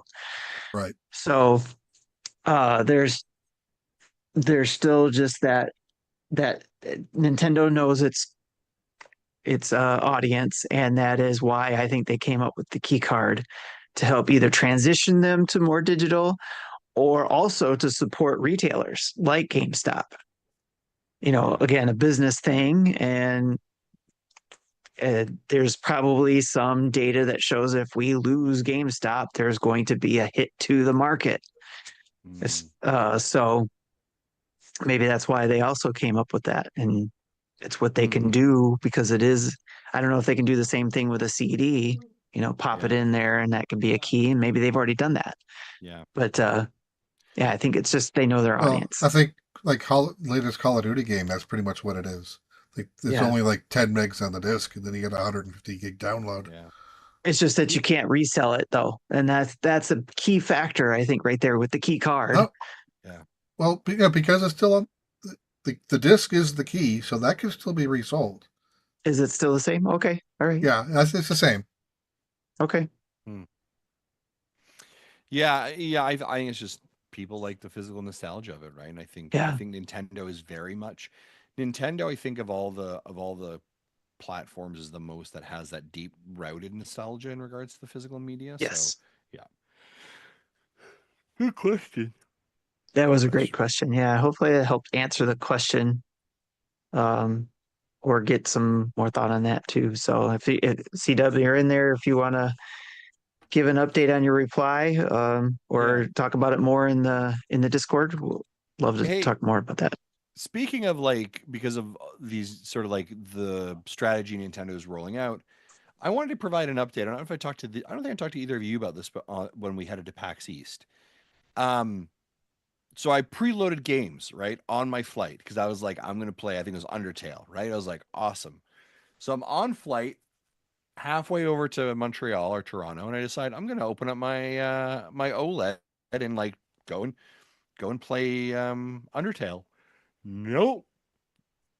Would not. Sorry. Apologize for the yawn. Would not let me. It would not actually. Said nope. No checking for you. Is this I because we thought- weren't on Wi-Fi? Yeah, it wasn't on Wi-Fi. I thought because I had installed it that counted. I didn't realize it had to ping back for another check. Is this through the virtual game card second Switch same account situation? Yes. Okay, I have not tested that because I only have one Switch. So Also, here's something else I learned. So I have a primary Switch, the original one I have, and then I have the OLED, and then I have my Switch Lite. And I went to go load games on my Switch Lite, and you know what my Switch Lite said? No allowed to do that, because you can only have one primary linked to another console. Right. So what do I do? How do I play games on that one? You may have to go back to the basically disable the virtual game card thing and go back to the primary secondary checking situation. This if you is have ass. Well, if you have more than That's two also Switches. disappointing to hear because I also thought it wouldn't be doing the checking. Yeah, I didn't think so. Like that was why I loaded the games in the flight, as I was like, cool, they're loaded, awesome, right? Nope. You loaded them through the virtual. I loaded them thing. Okay. Yeah, 100%. Okay. I wonder if you would have launched it before the flight, if it still would have worked for you on the flight. But then, what's the heck's the point? So it has to phone home to validate. Yeah, I didn't think it was supposed to do that. Yeah, same here. I thought that was the point, is to not phone home. That's why. Yeah. I was shocked, and I would say my Switch, like I said, my Switch Lite. I don't know what to do with that now because I can't like get any game cards on that thing. That sounds like a call to Nintendo. This is bullshit.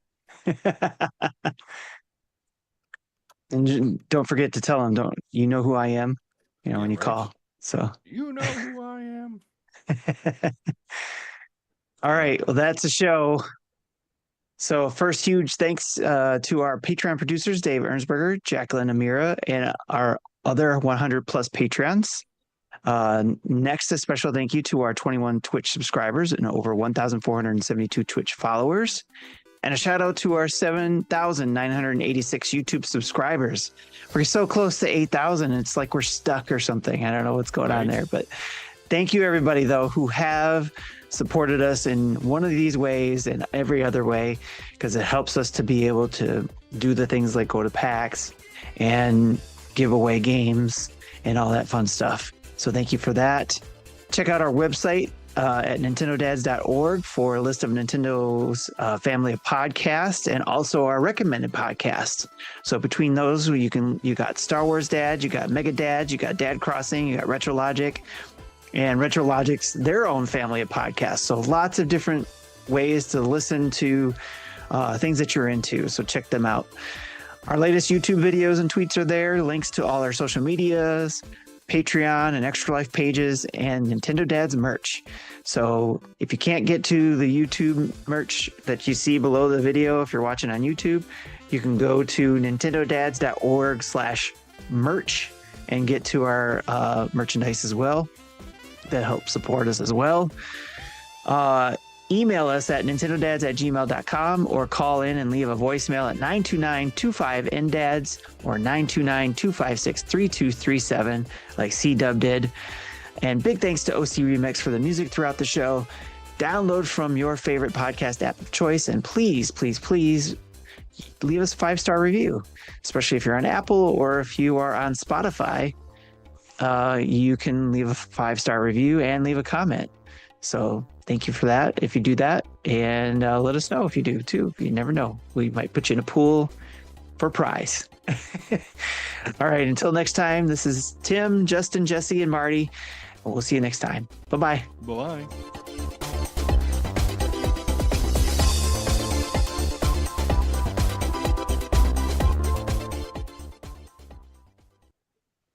Thank you for listening to Nintendo Dads.